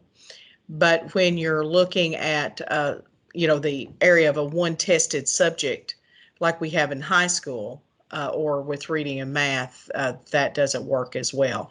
Others have mentioned, what about making it 15 for every level? But keep in mind, when we add it together for a school, we cannot go over 30 in a school. That will probably draw federal concern. There are a few states that have been approved for higher number for a particular indicator like graduation requirement, but we're talking about incredibly populated states, much, much bigger than Kentucky. I think Texas has been approved for something bigger as a minimum in its graduation requirement, something that would be way out of line with where our state population is.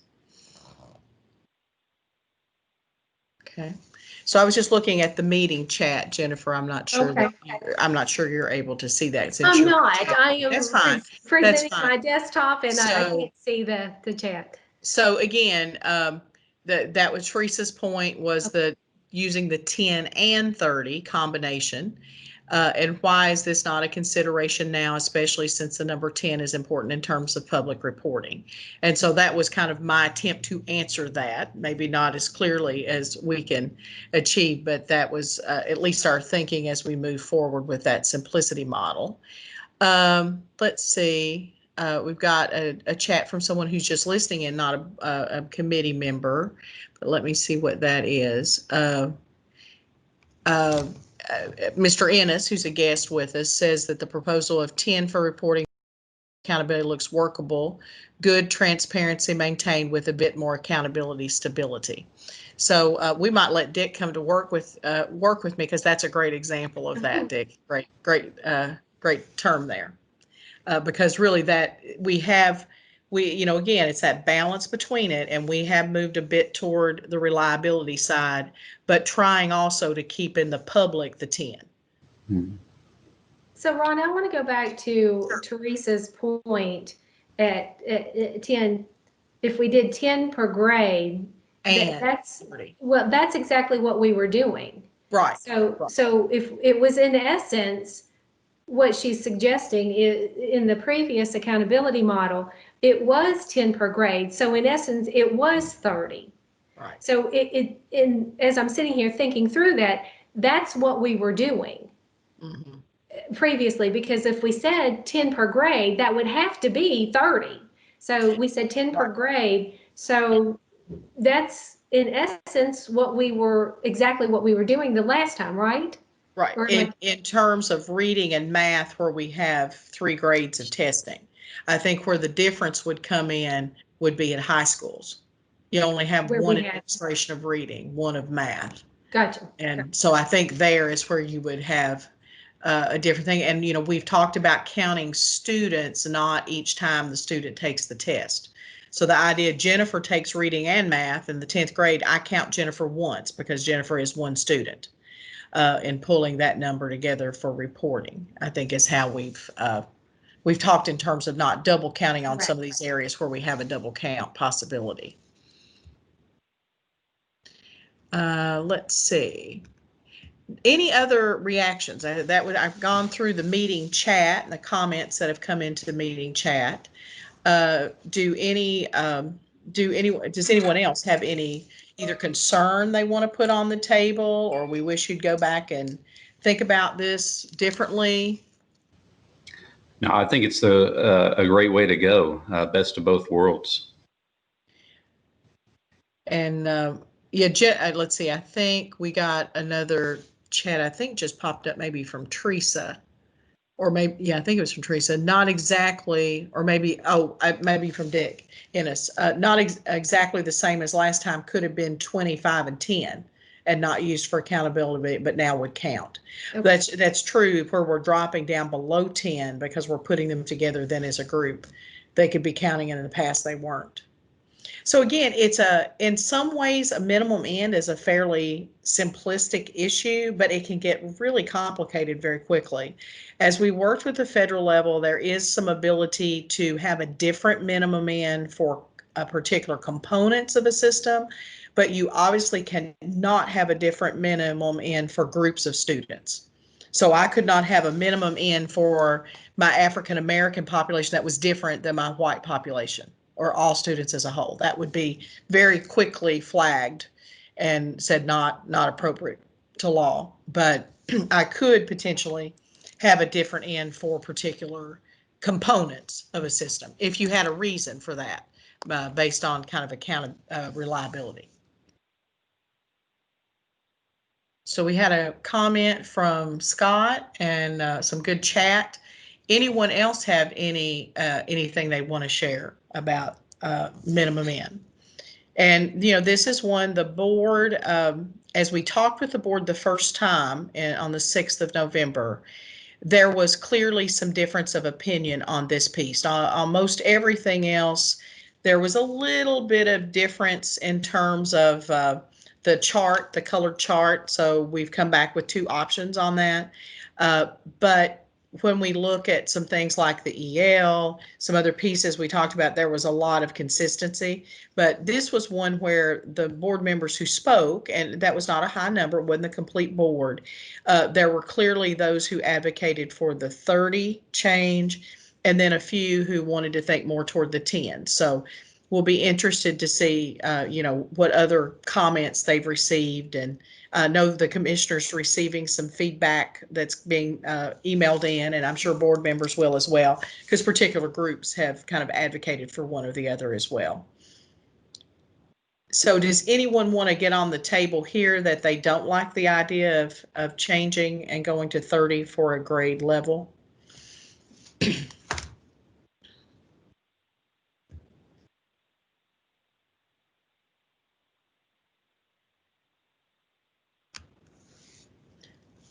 That was a practice of my teacher wait time. It's been a little while since I've had to use that on a daily basis, but again, appreciate the comments and chat questions that you have shared already. Jennifer, do you have any final question on this one for the group? No, just appreciate everybody's good thinking and feedback on the accountability system. And we'll just open it up now for not just the in count, but for status and change, for weight, for inclusion of the federal flexibility on the English language progress. Any last minute thoughts that you want to get on the table for us to take to the Kentucky Board of Education? And we did not provide in advance of this meeting a revised regulation. It will reflect the recommendations at this point. Obviously, the board may choose not to go with those after hearing key feedback from the group. It is being reviewed at this point by legal, so it's not gone through all of its review steps, but that will be made available publicly prior to the board meeting, so you can see it in the regulation feedback. But we're highlighting what is changing that is substantial or substantive change. Obviously, we'll be updating terms and getting rid of words like proficiency and talking about state results in reading and math. So we'll make our terminology connect to 158. And those of you have learned more about regs maybe than you ever hoped to, being on groups like SCAAC, but traditionally you do not copy language forward from statute into regulation, but you further define in regulation. So obviously there are some things in statute that we have not copied forward in regulation. So just to be aware of that as well. And I think we wanted to spend just a couple minutes saying a few things about assessment moving forward. That's how we'll close out our time with you today. That's the last agenda topic on the SCAAC agenda, and we just have just a few minutes here. We want to share with you kind of the current situation. Dr. Glass introduced the topics in his opening remarks. The fact that we have received letter from Secretary DeVos on assessments that states should plan for and prepare for assessments in the spring of 21. That letter that was received by chief state school officers indicated that states should prepare, and that's what we are doing for our state assessments. Now, in that letter, she did not address specifically accountability, but maybe left the door open for accountability considerations and possibly waivers on accountability. But as far as state assessments in 2021, we are continuously in communication with U.S. Department of Education representatives, and we are actively involved in our professional organizations and holding many discussions and keeping updated on where the states are and across the nation on spring 21 testing. In December, we've mentioned many times the accountability regulation that we're going to discuss, but we're also going to have a discussion with them in early December on the approach to take with spring 21 assessments. As you heard Dr. Glass this morning discuss the fact that we're looking at many different plans for the spring of 21. We're looking specifically at possibly a scaled down version of a prior assessment, looking at and taking into consideration the time of administration, the amount of questions that are on there. We're definitely looking forward to the format of being administered online. So we're working with our assessment vendors, specifically Pearson, on the format of the spring 21 assessment, taking into consideration how precious the time is for our students that are in person instruction. At this point, many of our schools have returned to non-traditional instruction. For those school districts that are able to be in person, we want to preserve the time that our students are in class in person. So we feel that that's very precious time that the students get to spend with their teachers, and we want to reflect that and not take away from the time that they do get to spend in the classroom on assessments. So we are, again, preparing for assessments. We have many different plans. We have plans from A, we have a plan B, C, D, and E at this point. We don't have, from the U.S. Department of Education, a waiver from the 95% participation in state assessments at this point. And I've written on the slide as of November 12th, and we still haven't got it on November 17th. So we are, again, pushing toward waivers as we talk with U.S. Department of officials. The participation in the state assessments, we're going to look to our district assessment coordinators on possibly some flexibilities and non-participation for the COVID-19 exemptions. More about that will come out as we train for our upcoming assessments. In the ACT test administration training did reference a non-participation due to students who may not ever come into person in this academic school year. Students have very real fears, and their parents, about sending students to schools during a pandemic. So we will work toward a non-participation for those. We've talked with our national partners. It looks like there could be a possible an addendum to our ESSA state plan, because anything that we do as far as state assessments that are required federally to meet those federal regulations has to be approved by the U.S. Department of Education.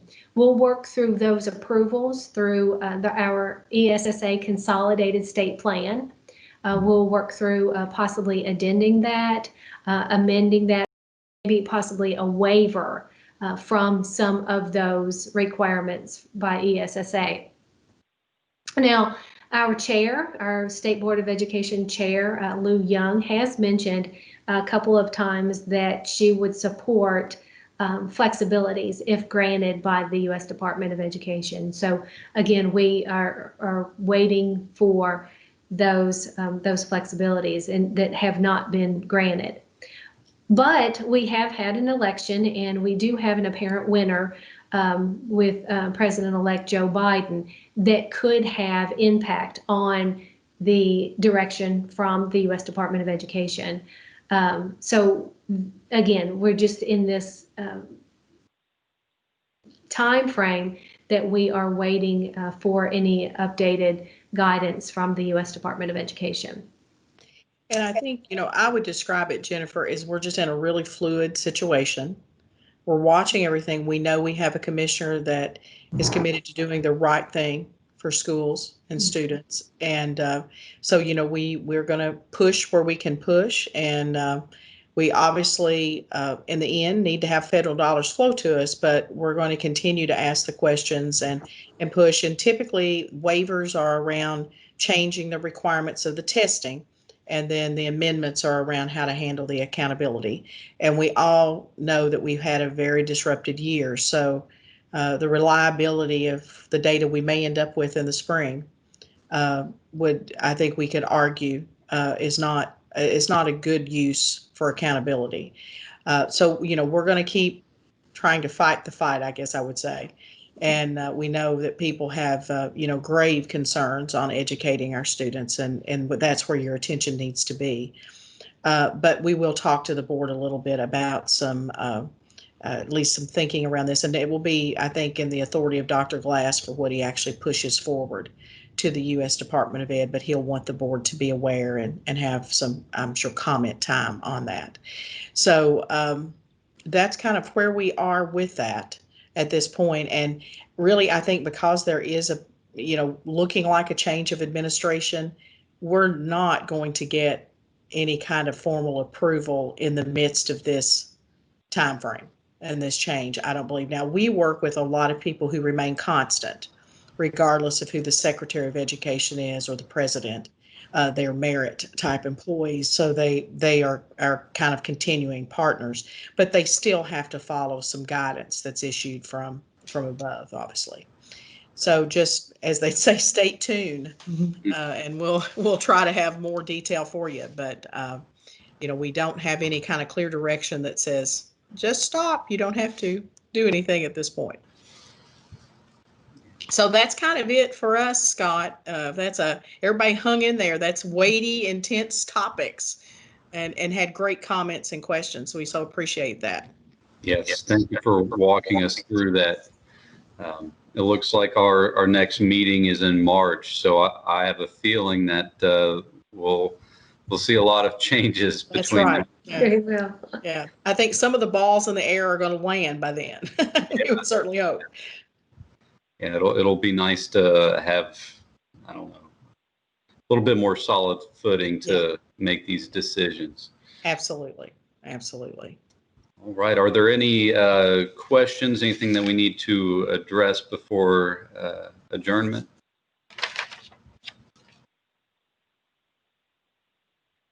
All right. Again, our next meeting is scheduled for March 16th of next year. At this point, do we have a motion to adjourn? Teresa Nicholas, I'll make the motion to adjourn. All right. Do we have a second? Paula Jolly, I make a second. Paula. All right. All those in favor of adjourning, please say aye. Aye. Aye. Aye. All right. Any opposed? All right. It was good to see everybody again. Thanks for making time, Council, and look forward to seeing everybody in March. Thanks, everyone. Stay safe. Yeah. Stay healthy. Yeah. And happy holidays. Oh, yes. That's right. All right. Thanks, everyone. Appreciate you so much and your time today. You too.